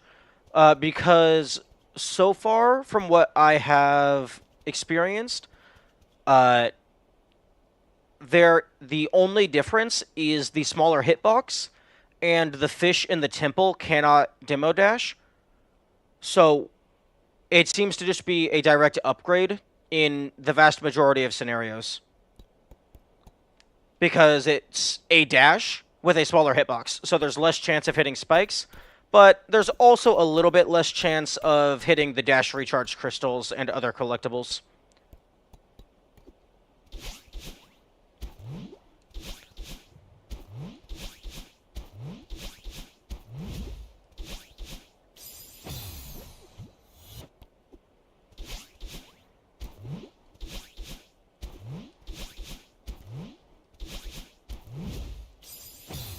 I don't know how strict you are with spoilers.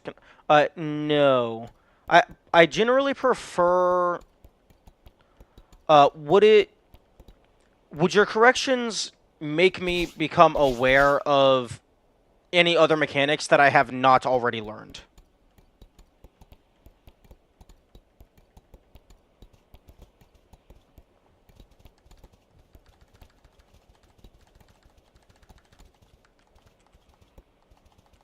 But generally, in terms of spoiler strictness, basically, if you have not explicitly seen me experience it, I don't want you to mention it. I'll stay vague then. I appreciate that. It makes the wall bounces a bit trickier because you reach the wall later. Okay, that makes sense. The most basic is that up dashing with a demo gains slightly less height. That that also makes sense and is good to know. But I also have normal dash bound to another button in case I need it.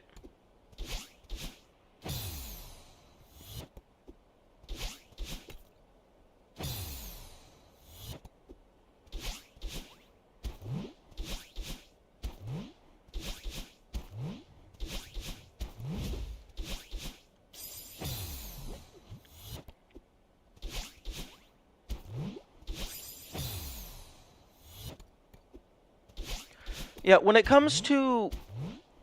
For spoilers, when it comes to game mechanics, I would prefer to have a chance to discover it on my own. But when it comes to things like actual like puzzles and spoilers and like gameplay and enemies and stuff that I haven't experienced, I absolutely do not want anything to be spoiled because then that ruins the surprise that the devs have planned.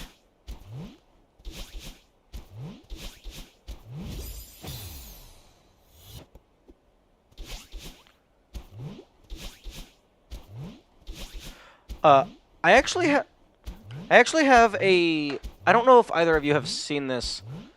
I have a work in pro. I'm planning on replacing the spoiler command with a link to a more in-depth Google document. But that's currently a work in progress. Let's see if I can find where that file is.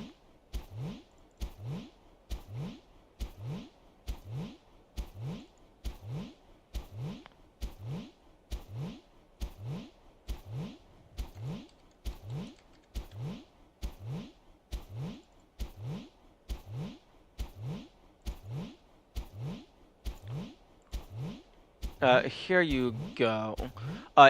If you guys are curious as to what that is, you can look through that.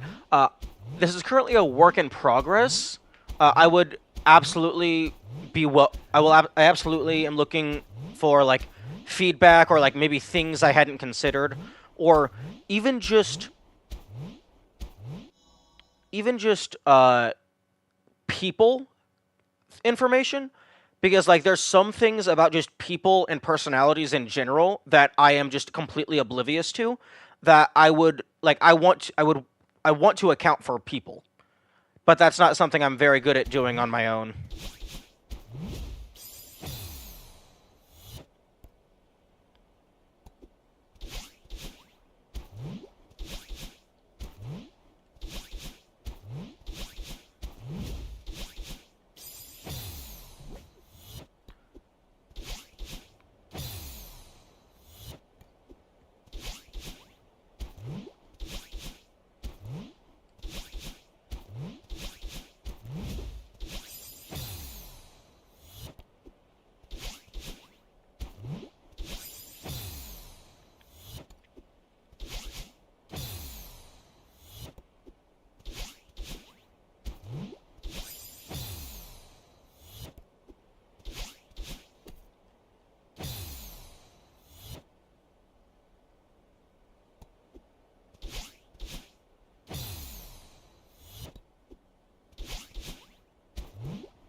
Okay, I need to bounce a little later.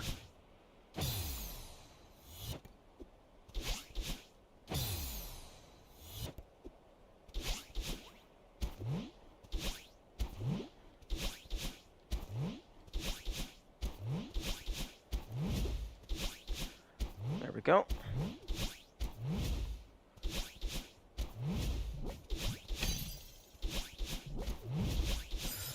Almost. But that is new progress.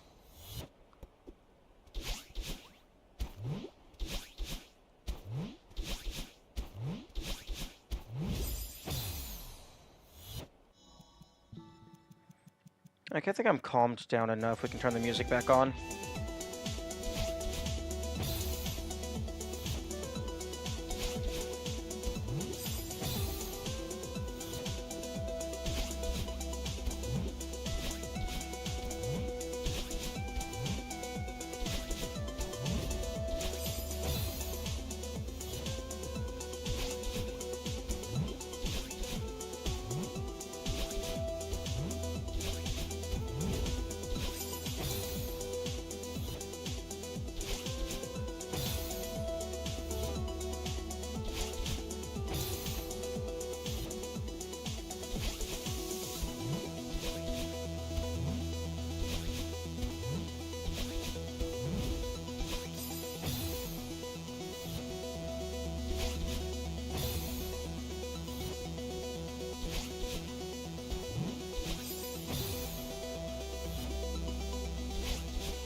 How many hearts have you collected so far?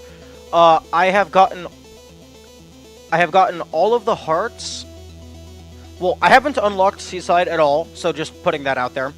I have gotten all of the blue hearts, all of the secret hearts, rather, and I've done all of the B-sides except for Summit and Core.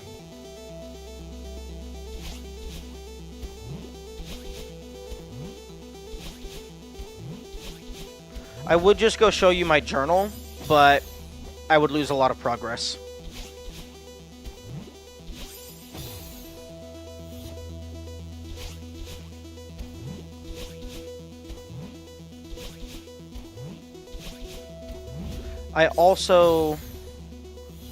I have all of the strawberries, with the exception of the golden berries and the moonberry.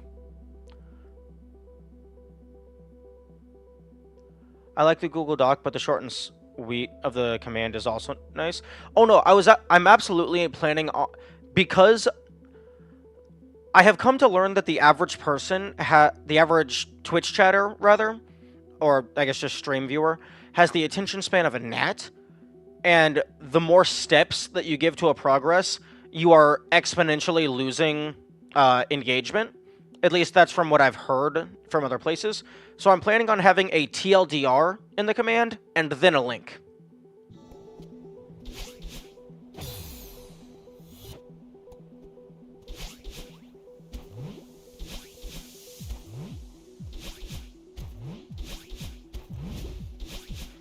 Okay, here we go. Fuck.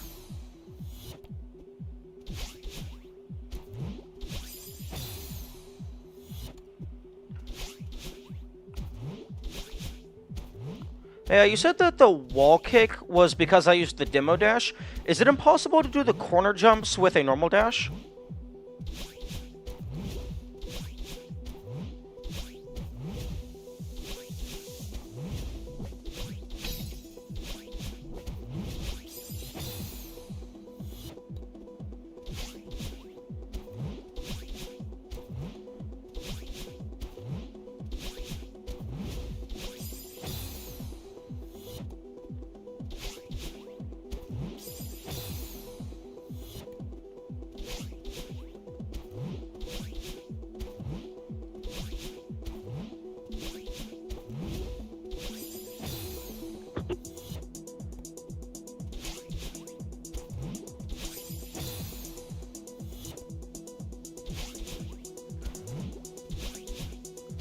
You know, with how difficult some of these B-sides have been, I don't even want to imagine what the C-sides look like.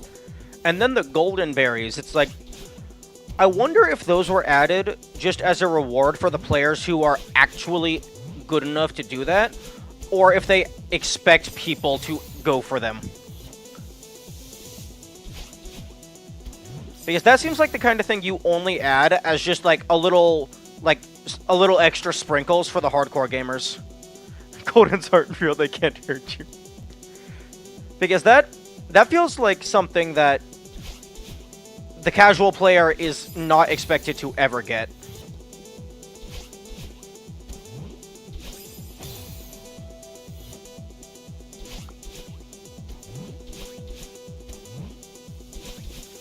Because, like, I'm absolutely not going for the Goldens until I have a different controller. There's an incredibly small amount of players that have Goldened every level. Oh, I believe it.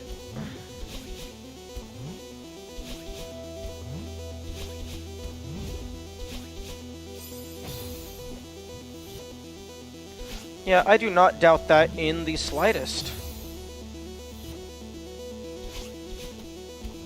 You should have ended the sentence after not going for Goldens.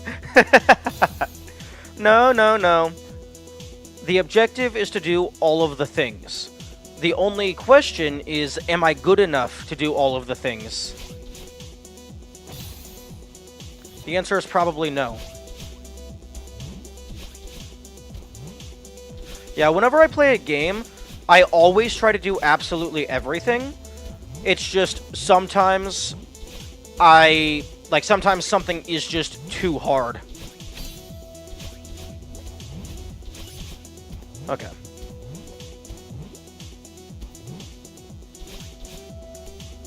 Fuck. Wait a minute. Oh, wall kick. Aside from time, you talk really good? Yeah, no, I could absolutely put in the hours.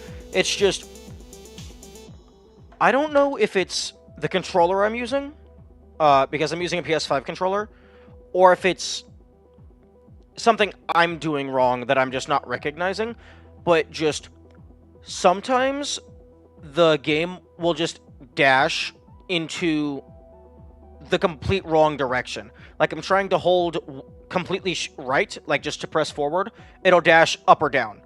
And I've even had times where I'm trying to dash forward and it will make me dash backward. So I don't know if I'm just fat fingering the D-pad or something, but I'm absolutely not going for the harder Goldens until I have either figured out what I'm doing wrong, or I have a different controller that is less prone to random diagonals. IMO casual completion is 7 and A, and then if you really like it, farewell. Beyond that, I think they're just for fun. Yeah, that's reasonable. Wait, no, core. What about core? Core isn't ludicrously insane, and it has the cool mechanic of your dash doesn't recharge. What? What do you mean, fuck core? Core is amazing.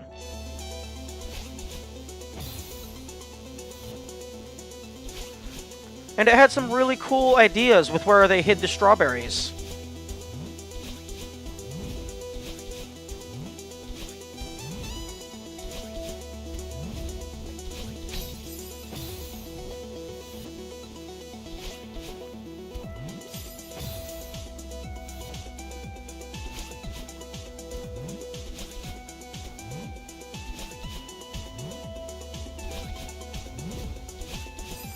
A handful of the earlier Goldens are fun to do, but even A-side Goldens get very hard after Chapter 1 and 2. Yeah, I imagine that's because Chapter 3 has the bullshit Dust Bunnies, and then Chapter 4 has the bullshit Wind. Give me dashless back floor. Dashes. No. If you want dashes, you must earn your dashes.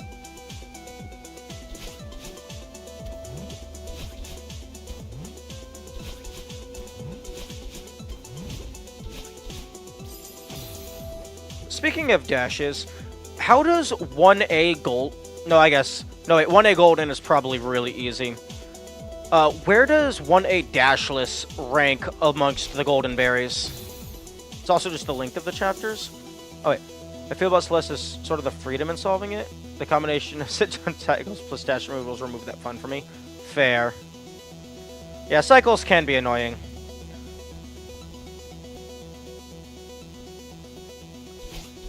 But yeah, how does A1 Dashless Berry compare to some of the Goldens?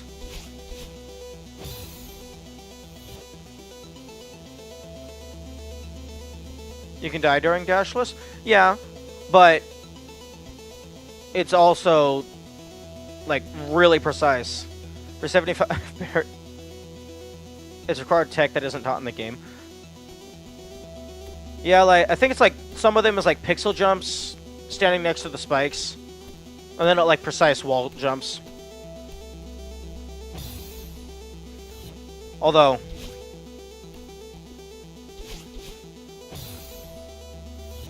I imagine this is going to be helpful.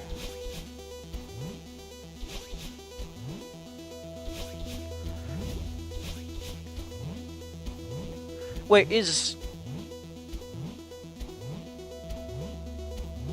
Dashless Berry counted as an actual berry? Like, does it add to the berry counter?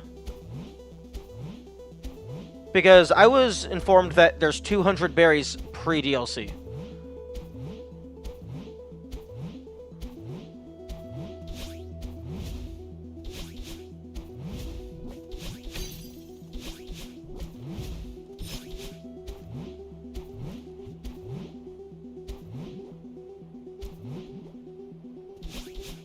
Fuck. It counts as a normal berry? Oh, okay, so if a chapter 10 has 10 berries and you get all of them plus golden, it displays 11 out of 10. Yeah, that's what I figured it would be. So is it... So there's 202 berries in the full game, including DLC. Okay, so pre-DLC it's 200, including Dashless.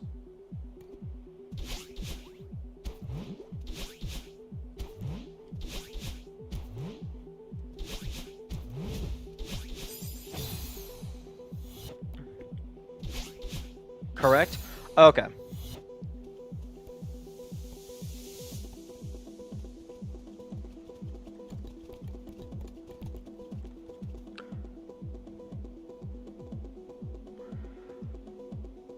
I imagine there's at least one player out there that managed to get to 199 and they and they were just like, where is it? Where's the last one? They can't just leave it at 199. That's so unsatisfying.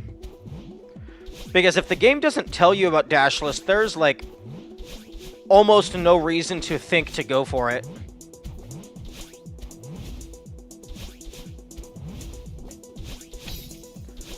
Outside of like people who enjoy doing challenge runs and stuff.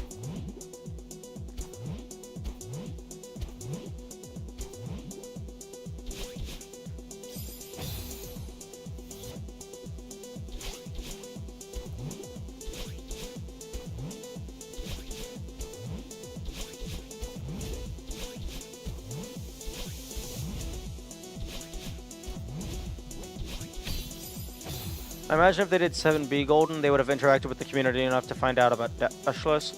Yeah, but you shouldn't have to interact with the community to do everything in the game. Unless the game is intended to be a community game.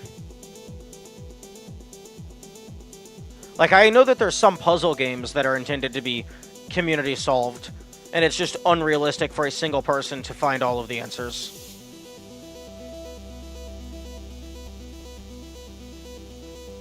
Like, for me, I probably, if I just went into Celeste fully blind, I'm probably the kind of player that would have found Dashless just casually, or naturally, rather. They're bonuses? No, they're in the game, they add to the tracker, they're required for 100% completion. Not specifically a community game, but in terms of strategy finding to make it most consistent, is easier with the help of people that have done it. Yeah. But for, like... I guess I'm looking at it from the point of view of someone who's playing the game blind and they don't want to just ask for help.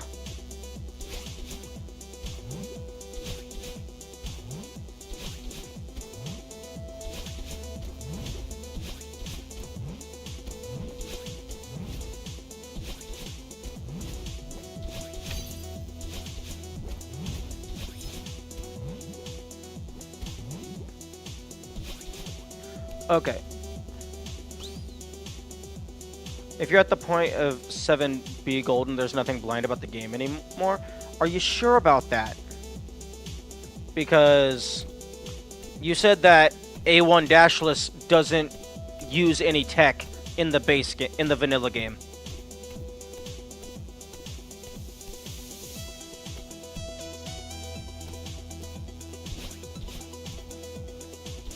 So you would have to discover tech.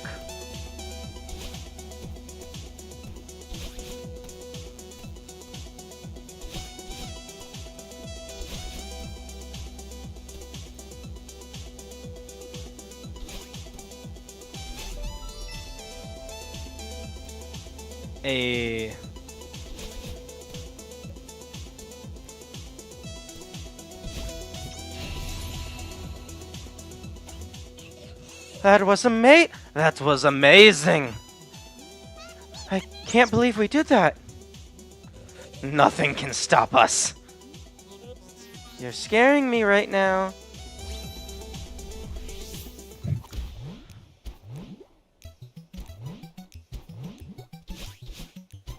Oh, new blocks.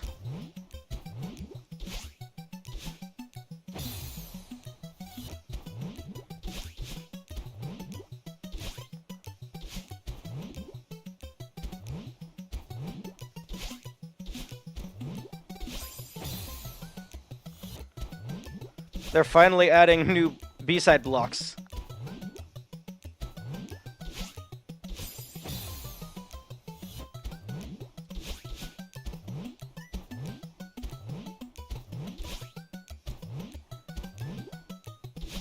Okay, I'm on a bad cycle.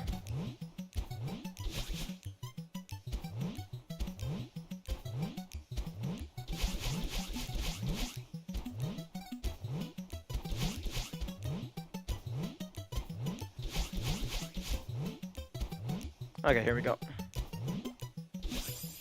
Fuck.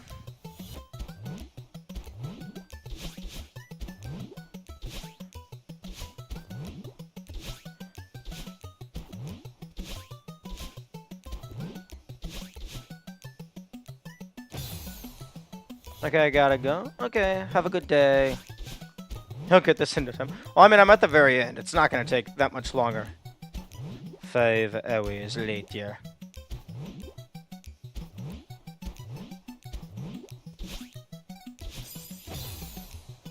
You know, it's not going to take very much longer if the game does the inputs that I ask it to. I hated this room, though. But it'll be fine.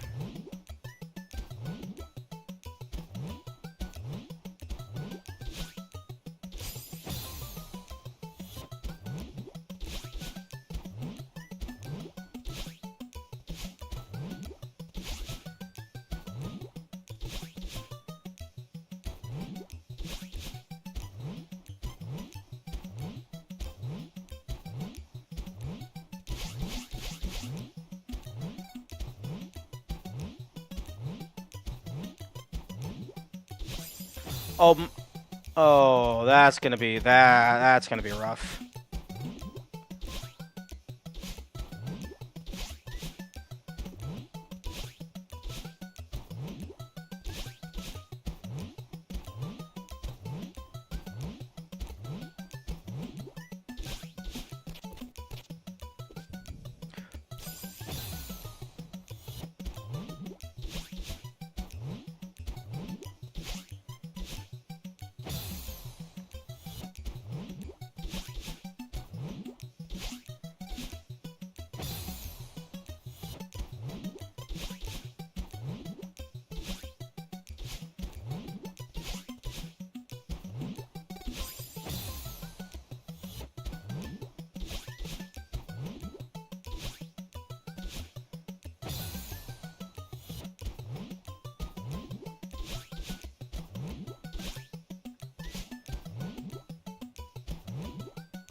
Oh, rip.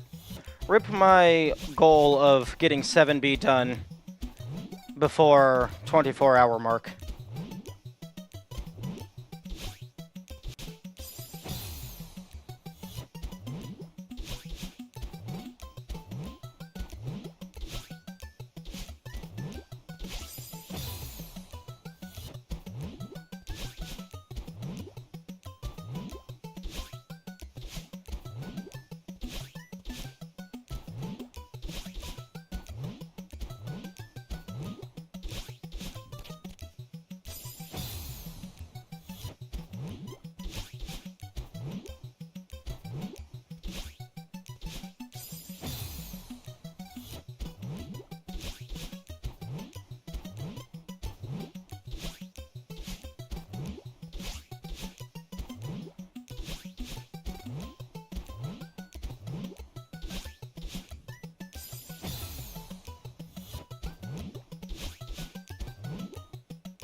Oh, I could have saved that.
There. Target located.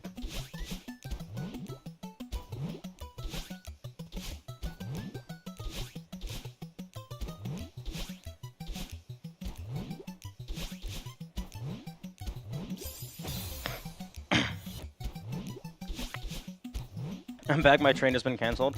That's unfortunate.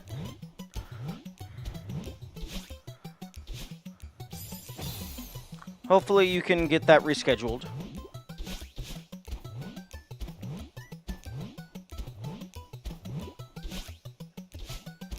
I have spotted the target. I managed to get close enough to see the heart.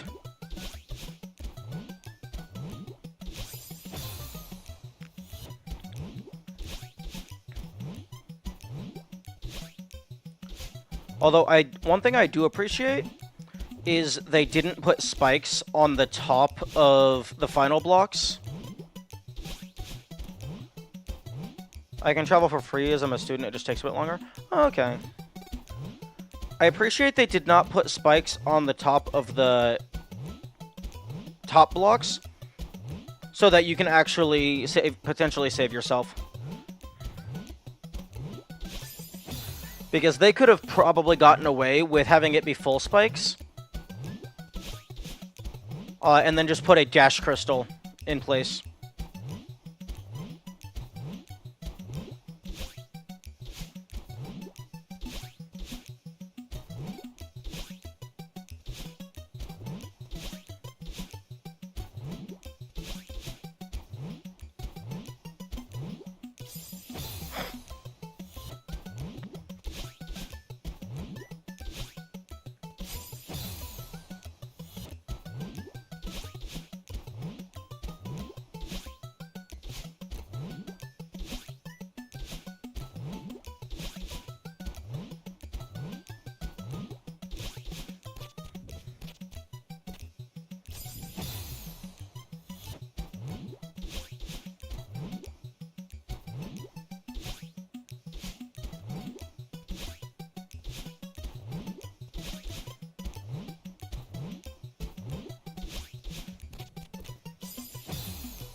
That's a new personal best.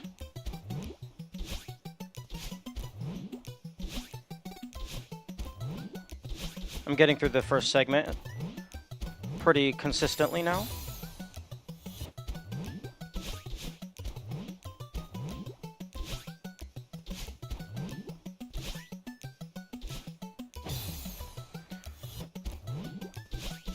One, two.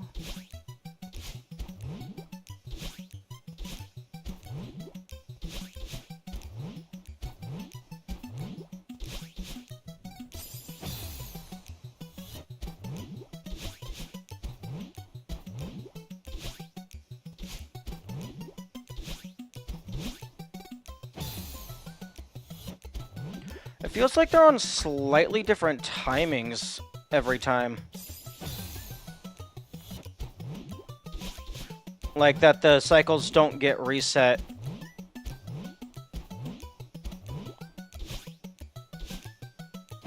When I die.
Excuse me?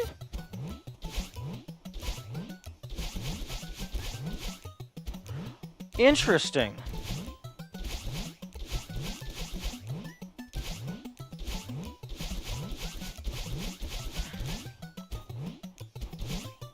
Why did I bounce higher?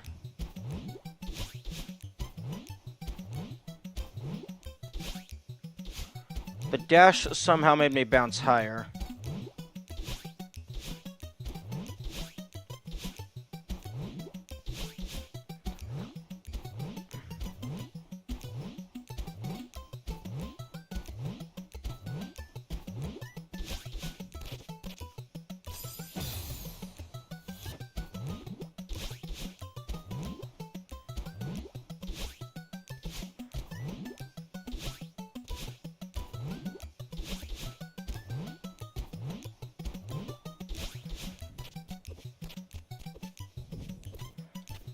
Oh, so close.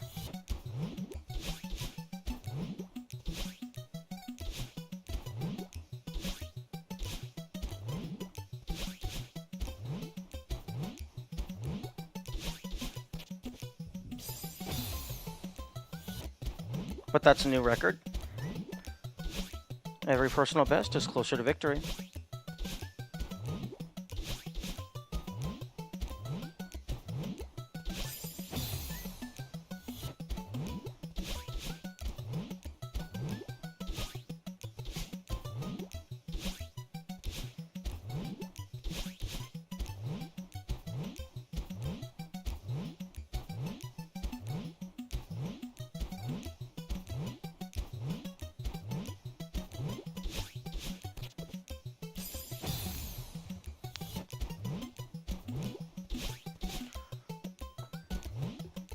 One thing that I'm curious about is if the devs verified that all of the golden berries were even possible. Because they wouldn't have to have a single person do them all, it's just any of them has to be done by anybody on the team.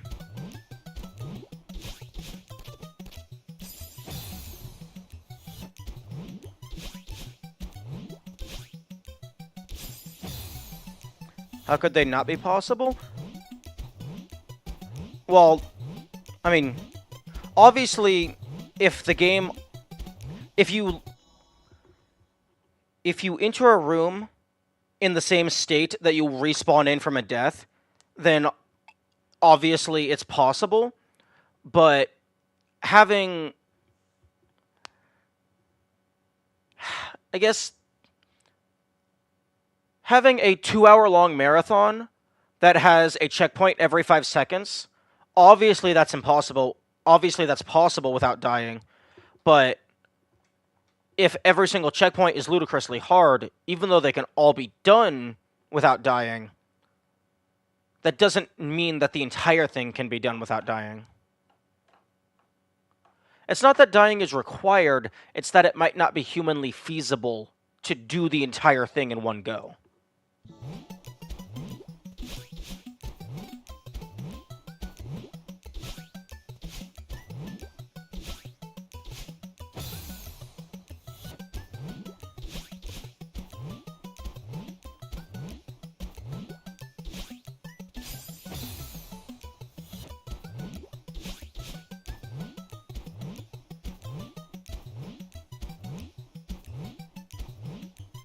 I don't think there's ever a section that that forces you to immediately go, so you can wait for a different cycle on room entry.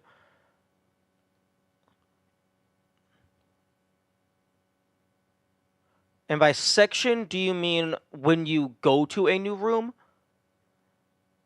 Actually, in Reflection, whenever you respawn, Battlein waits for you to move, similar to the lava. The lava in Core. Whenever you respawn, it always waits for you to move before the environment decides to do things. But I think if you enter the room from a transition, they automatically go because you are moving.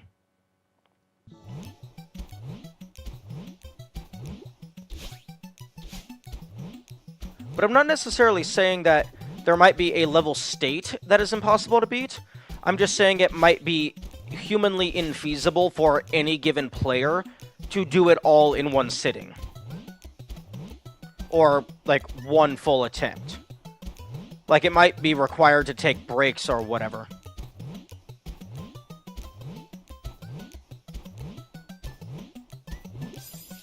The room needs to be checked from a transition right before. No. In my mind, if you are putting something into a game, you should verify that it's possible from the point of view of a player. So, like, for the in the example of Golden's, at least one person on the dev team has to acquire the Golden in the same way that a player would have to. Or, like, if you are adding a really hard, insane difficulty mode, at least one person on the dev team has to be able to complete it.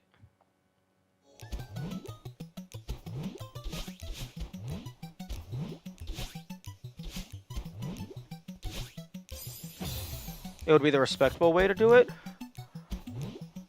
I would just prefer to avoid the risk of... I don't think TC did P5AB, but it doesn't really take away from it. I mean, it doesn't necessarily take away from it, especially if it's the same type of difficulty that you're expecting your players to be able to handle. I just personally would prefer to avoid the risk of accidentally putting something impossible or unreasonably difficult in.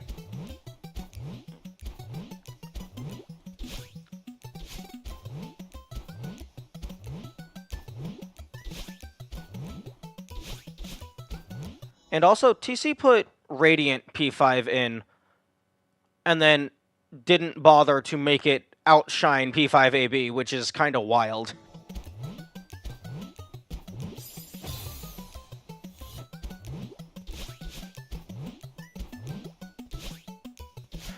But yeah, I guess you technically don't have to. I would say Farewell Golden is unreasonably difficult, but that's kind of the point. But...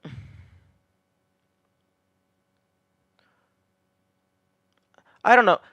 Like, it's definitely a valid way to design your game, especially in the instance of Farewell, you already have all of the ludicrous mods and stuff to reference what the community is capable of. So obviously they're familiar with their player base, so they know what their player base can handle.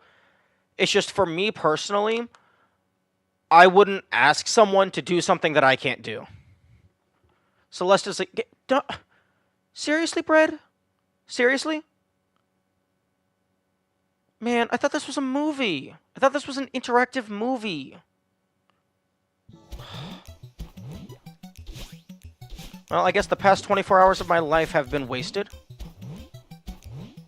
Fuck it, let's see how far these players go. Come on, come on. Fuck.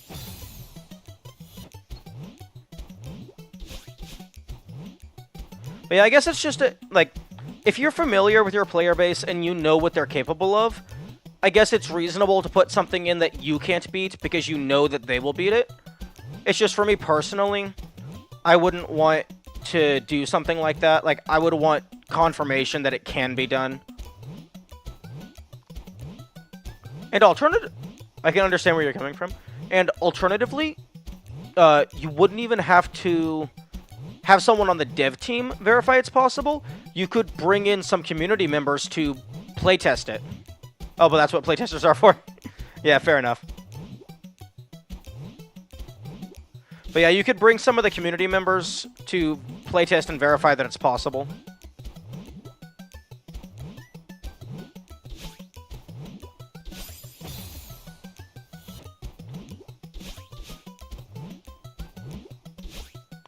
And also, like, in the example of the Goldens, like, not everything has to be possible by everyone, because some things are not designed for the casual player.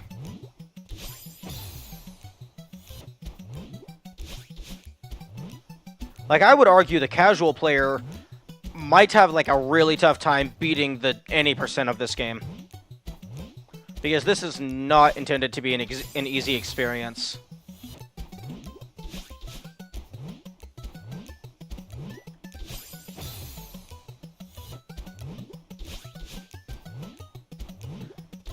Okay, I need to actually focus because I have 40 minutes left before I have to end stream.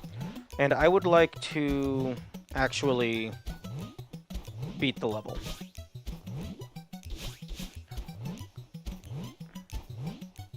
Always beta, all the players are playtesters.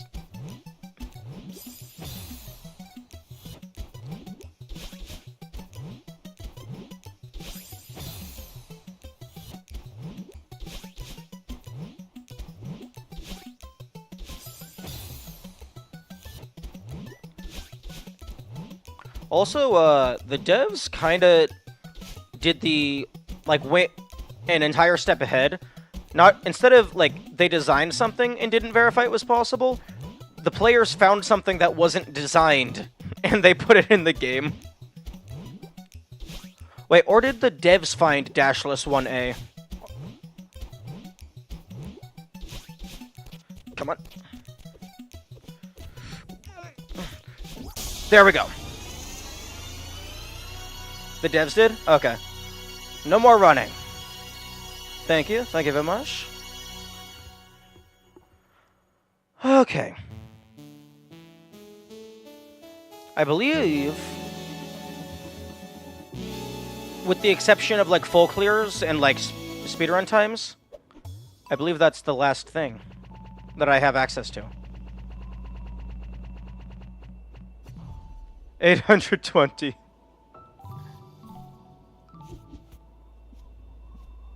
Okay, so...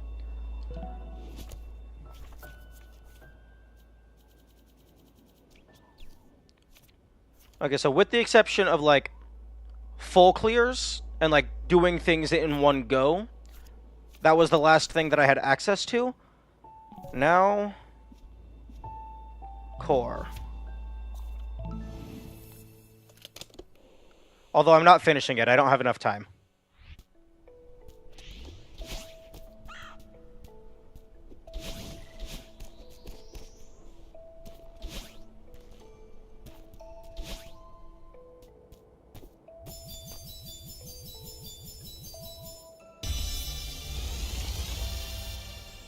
Burb indeed.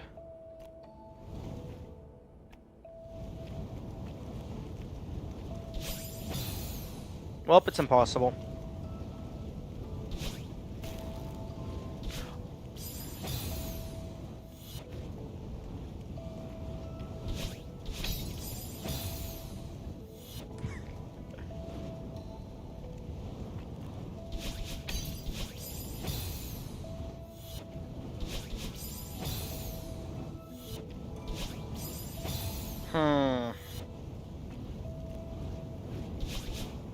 Oh, right. Fuck.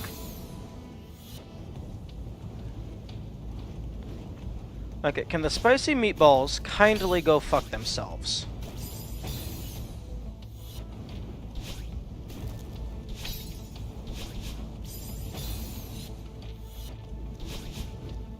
Okay, now I have to break out of the muscle memory that just got built up over the past 4 hours. 3.5 hours. Because now I can't just spam dash because there's a ground.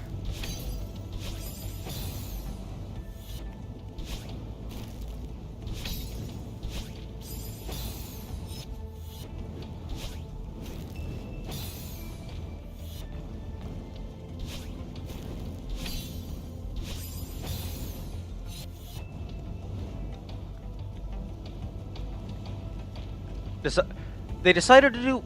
Okay, did they decide to not do 8B? Because they liked it less, or because the community liked it less? Did they at least try it?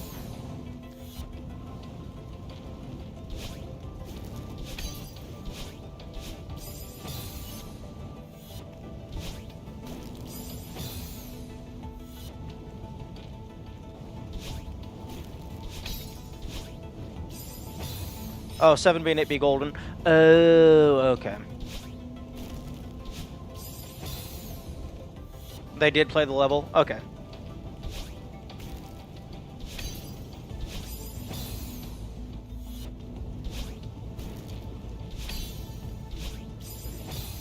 Okay, I think I need to weave down a little bit.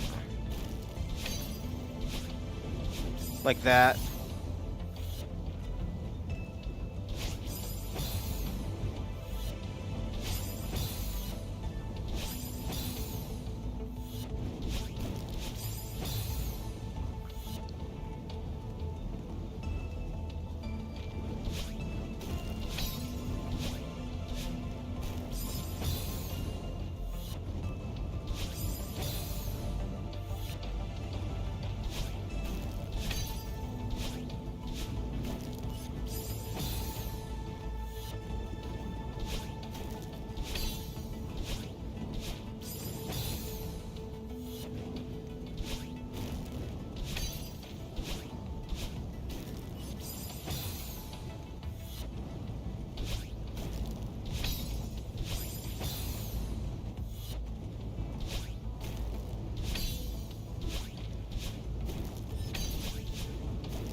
Okay, first room.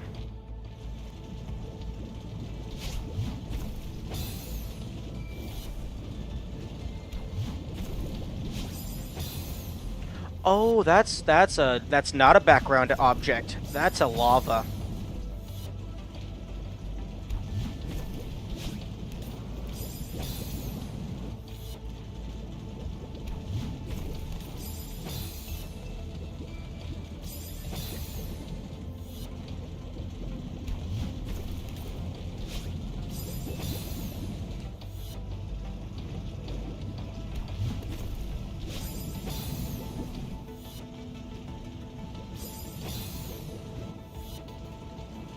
I hate core blocks. They feel so inconsistent. I think the reason why they feel inconsistent is because the bumpers, they can only bounce you in 8 directions. I'm pretty sure these things can throw you in any direction. So it's like it's much more dependent on where you are physically located. Like the range of potential movements is far greater than what you normally have to deal with. Like, I think the core blocks and... Or for real, if you are 2 pixels higher, you get flung in a completely different direction. Yep. I think the core blocks and the feather They might be the only things that are not bound to the 8-directional axes.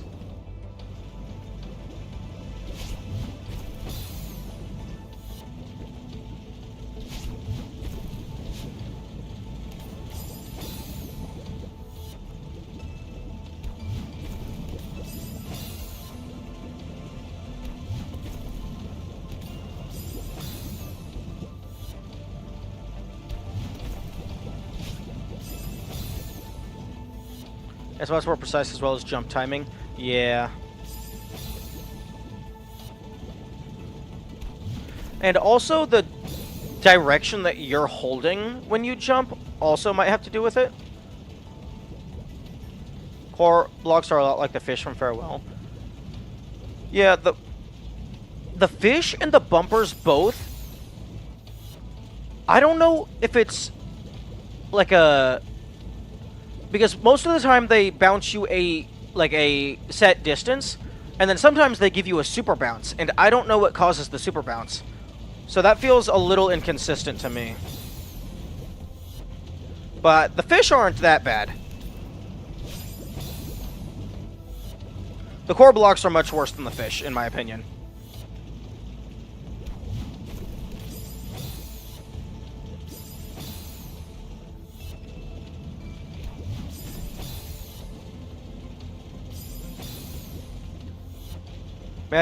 Yes, if you understand what causes the super bounce, please let me know. Because I haven't been able to figure it out, and that has killed so many attempts because it's seemingly random.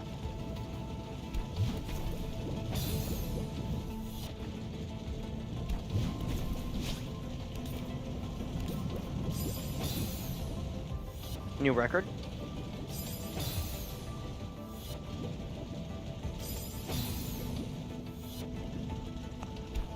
Although, if maybe the bounce is just based on some internal variable that pulls RNG, and if it's a power of 3, it rolls another number, and then it lands on fuck the player.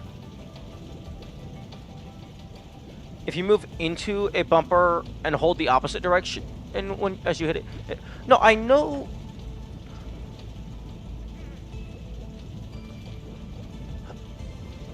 Then that seems very precise, because I'm always holding in the opposite direction. That explanation feels right, too. If the player's vibe is off, dunk them into hell.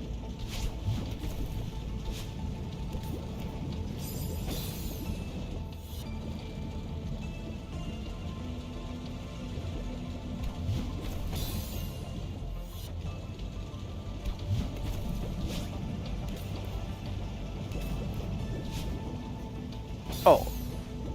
Okay, new record.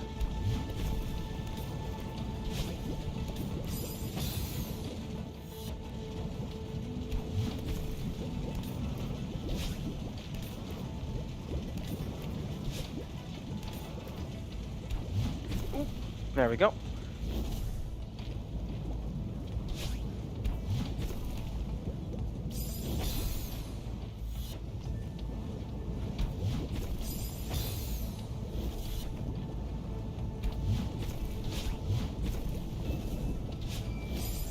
Okay, that's about what I was expecting to be at the end segment.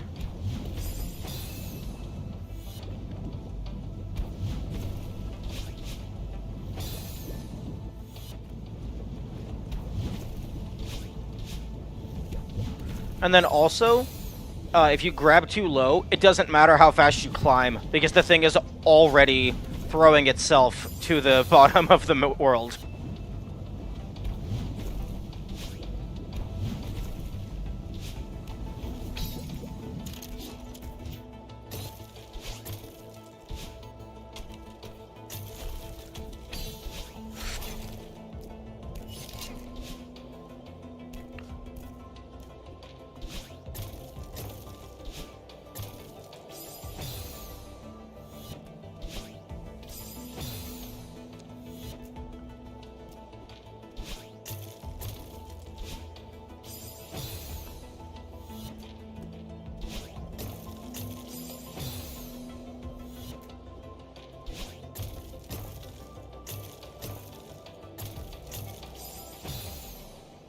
Hey, look, it's Flappy Bird.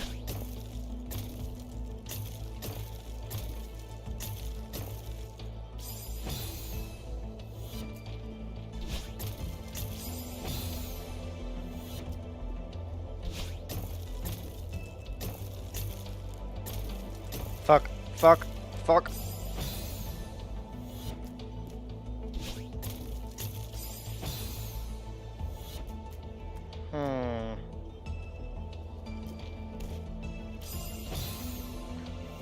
I hate this room more equally.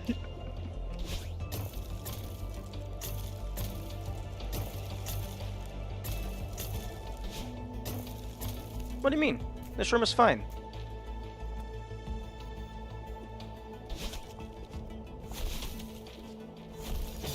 Ew.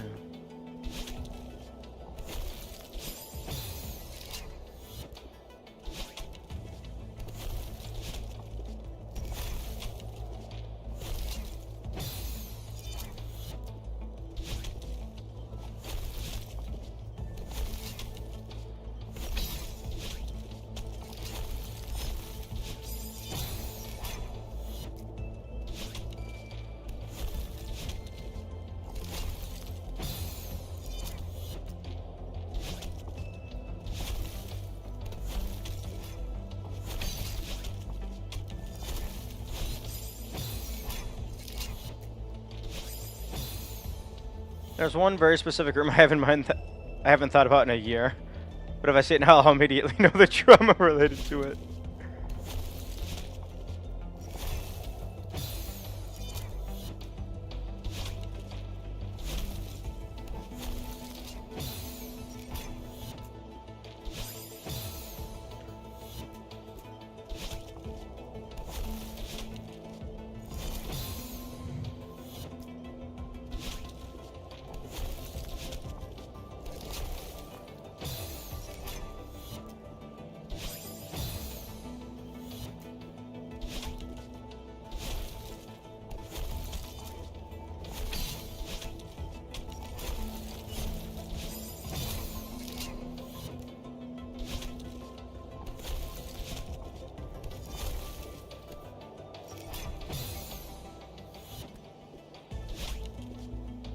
One thing that I do appreciate about the B-sides is they make me a lot more aware of my stamina consumption.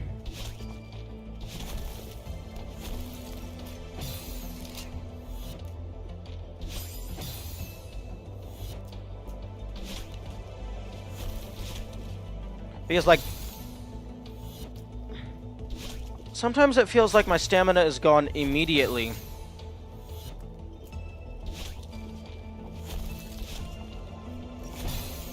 And sometimes it feels like it lasts a lot longer.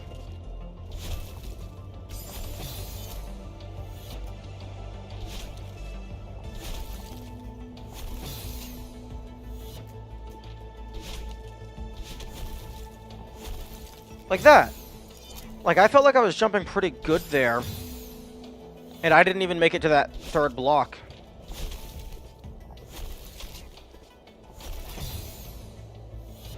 Some actions require more stamina than that.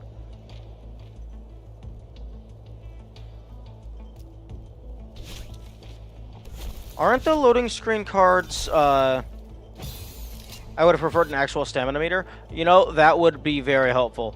Aren't the loading screen cards, world dependent?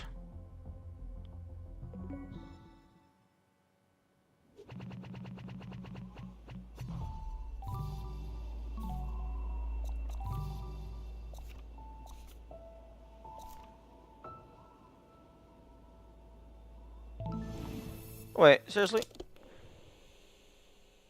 Hang on one moment. I'm leaving again up my train radius. They're seriously... I mean, I guess... This seems like a very odd place to put a checkpoint split. That's 2 rooms in.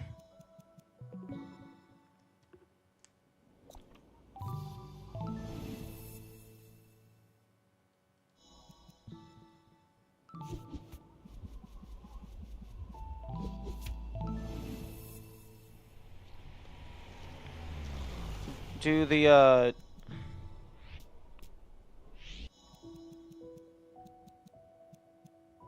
Are the postcards one time only? Like, do they not appear after a certain point?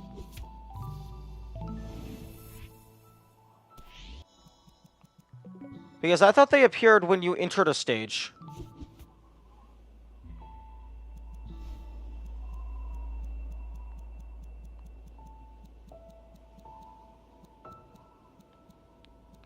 Maybe they're one time, actually. I don't like that.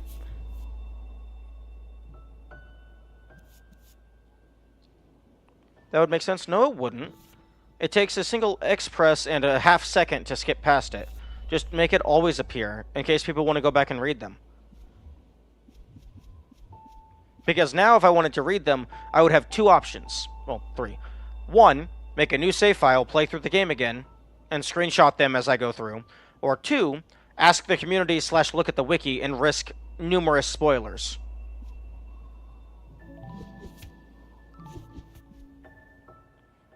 Okay. I don't have time to make any significant progress in this. So I'm going to try to get the 1-up achievement.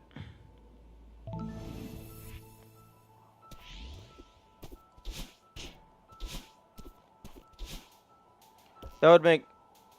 Wait, that makes sense why you can't see them? It's kind of bad... What's bad design?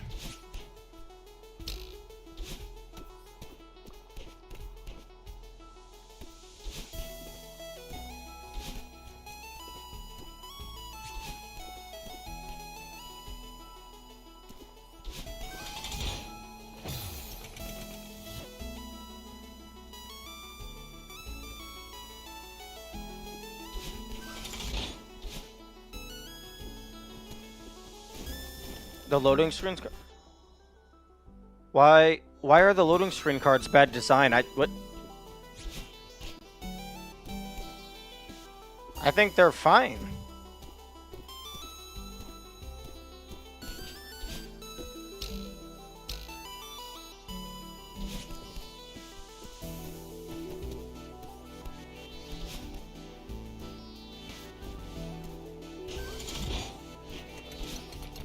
Oh, bad design that they don't show up again? Yes, that is bad design. But excuse... Oh.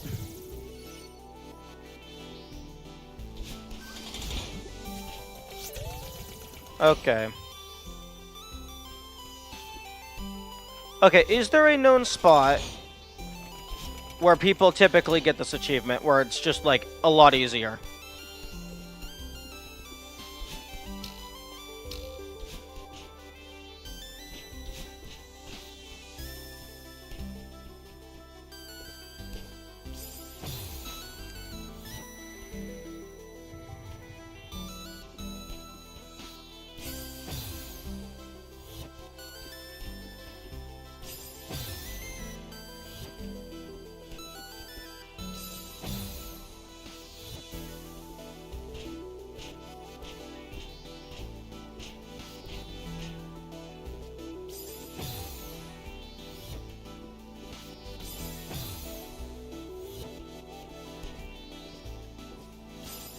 Oh?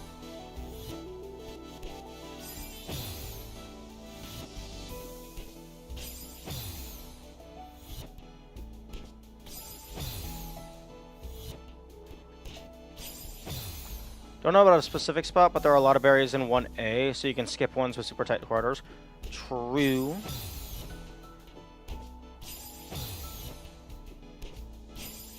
Although, I think you need 8 berries in order to get the 1-up.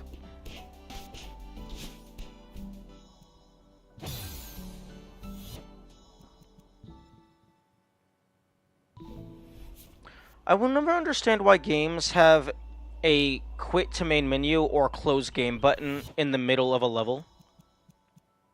Oh, okay, I guess that's why, because it brings you back.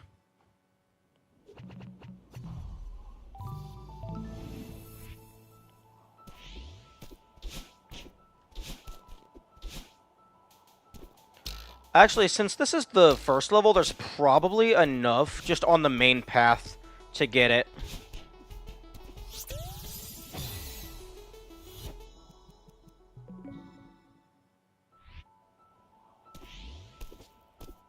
1-ups are 6 strawberries? Oh, that's very interesting. I figured since it was a Mario reference, it's 8. That is good to know.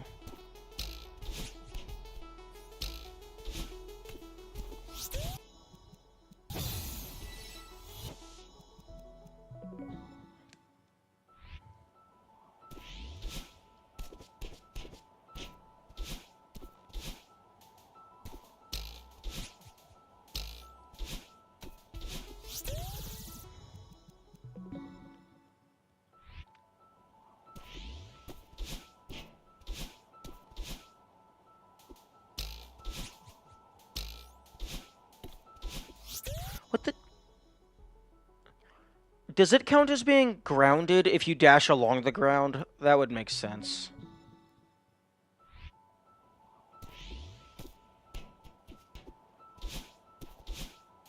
Yes. Okay.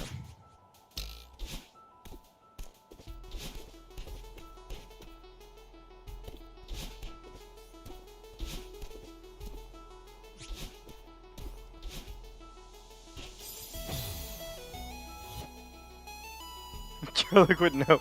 Yes. Jarlick would absolutely know. Okay, I'm gonna skip those because I would have to deal with that traffic light.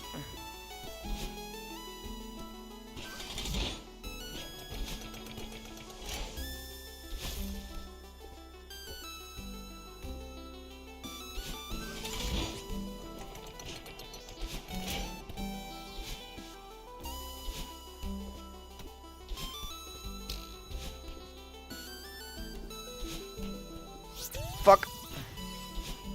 Luckily, they don't all get consumed at once.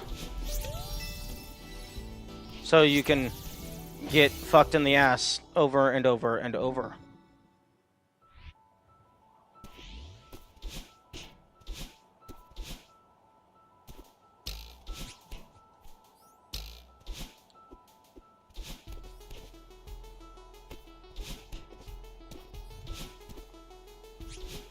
What's the limit? Is it like I think I remember hearing once that it's like 4 or so frames.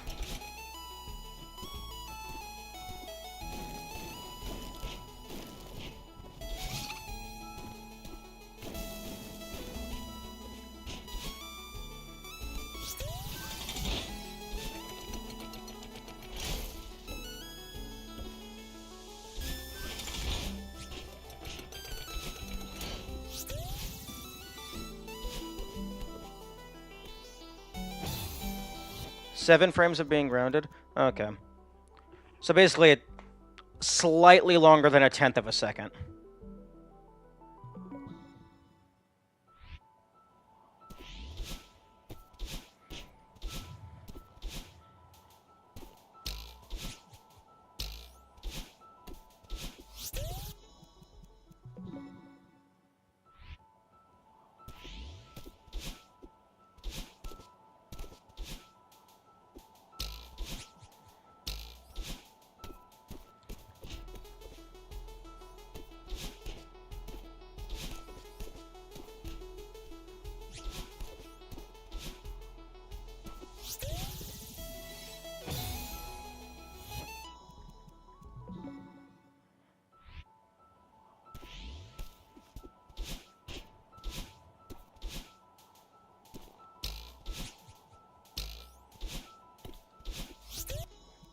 I keep forgetting that I can't do that.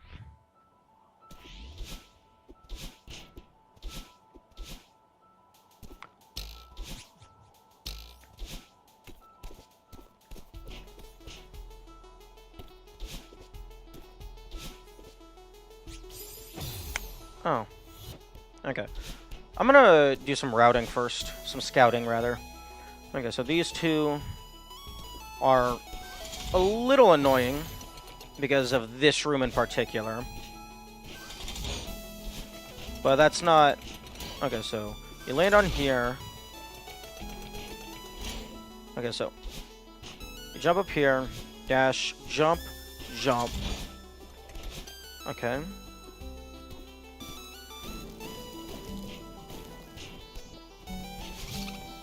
Okay, that's Actually bad.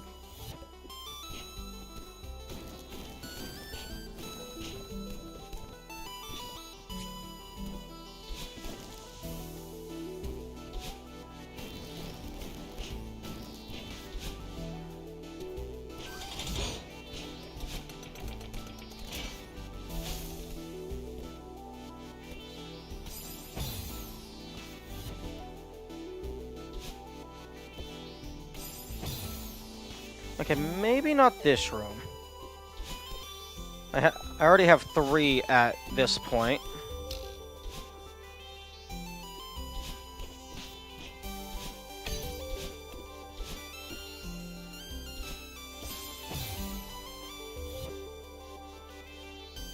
Allowed to give tips after they are no longer relevant. I.e., once you have gotten the 1-up, things that would have made it easier. Yeah, that's fine. And you collect strawberries only on solid ground. Traffic blocks in the light, you can just stand. Oh, okay. Which I gave the advice.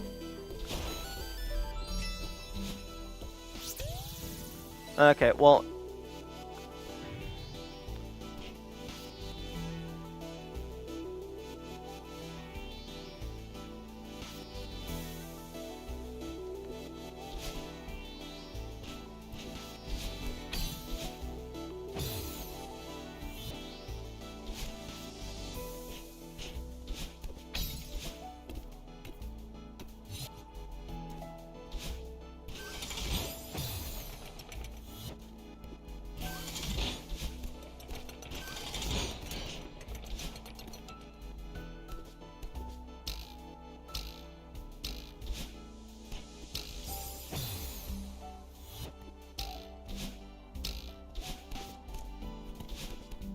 Oh, what the fuck is this nonsense?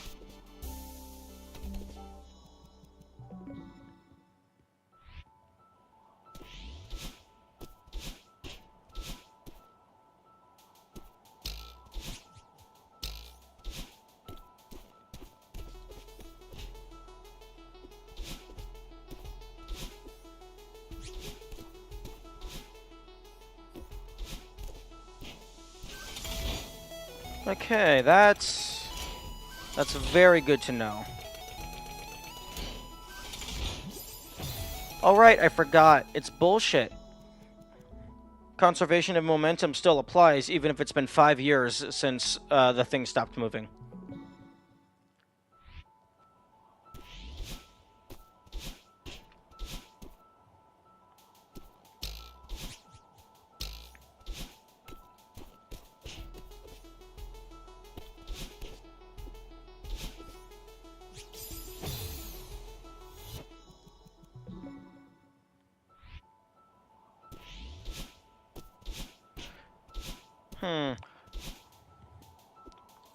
Since the game has to track how long you've been grounded for the strawberry mechanic, it would be interesting if in the journal or whatever it actually tracked like minimum time like grounded, so you could actually do a Flora's Lava challenge.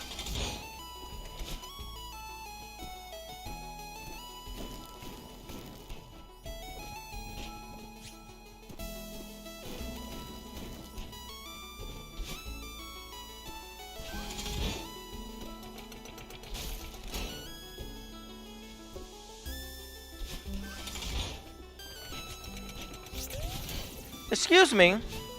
What the fuck did... I didn't land on anything.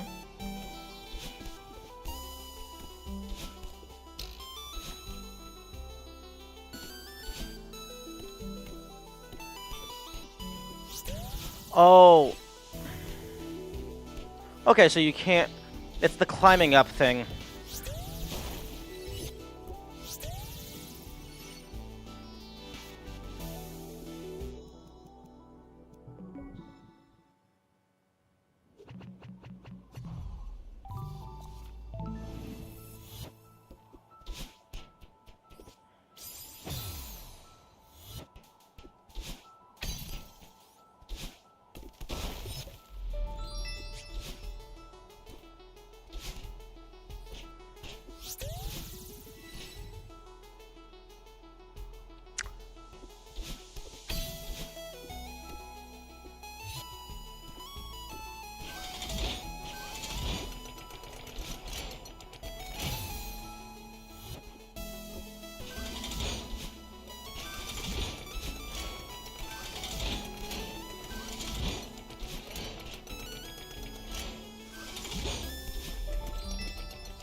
I like this. It's more of a routing puzzle rather than an actual... More of a routing puzzle versus a little bit of execution. But mostly just routing, trying to find 6 easy ones.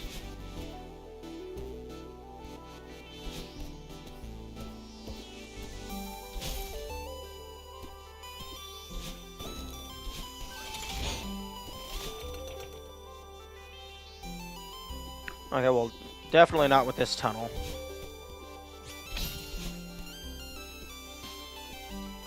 Oh.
This is a very frustrating mechanic. Why the fuck did they put an achievement behind it? This feels like something that you just add in for the funny ha-has. Something this strict is painful.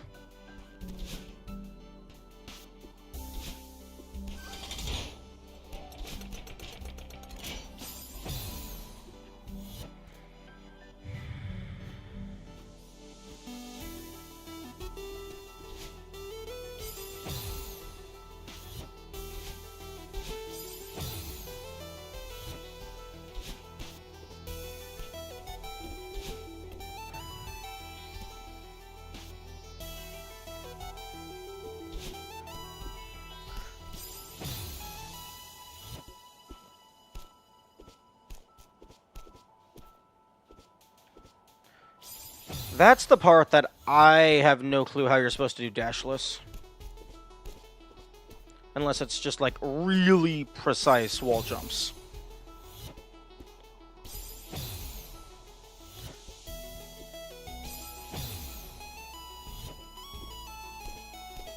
Oh, maybe that.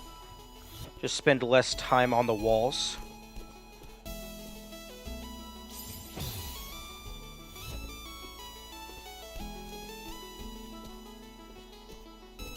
Oh, almost.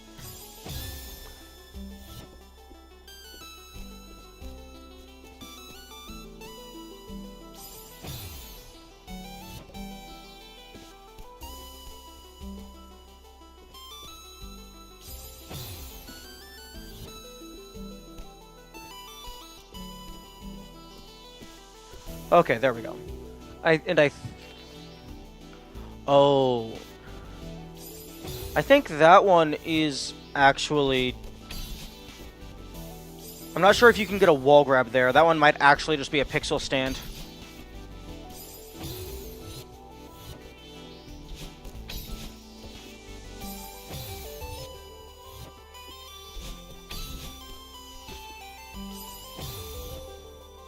But once you get past that, it's not as bad. It's just more... Okay. There's tech that makes that much less precise. Yeah, I'm sure there is. But I don't know what it is, and I don't want to know what it is. I will figure it out, or I won't figure it out.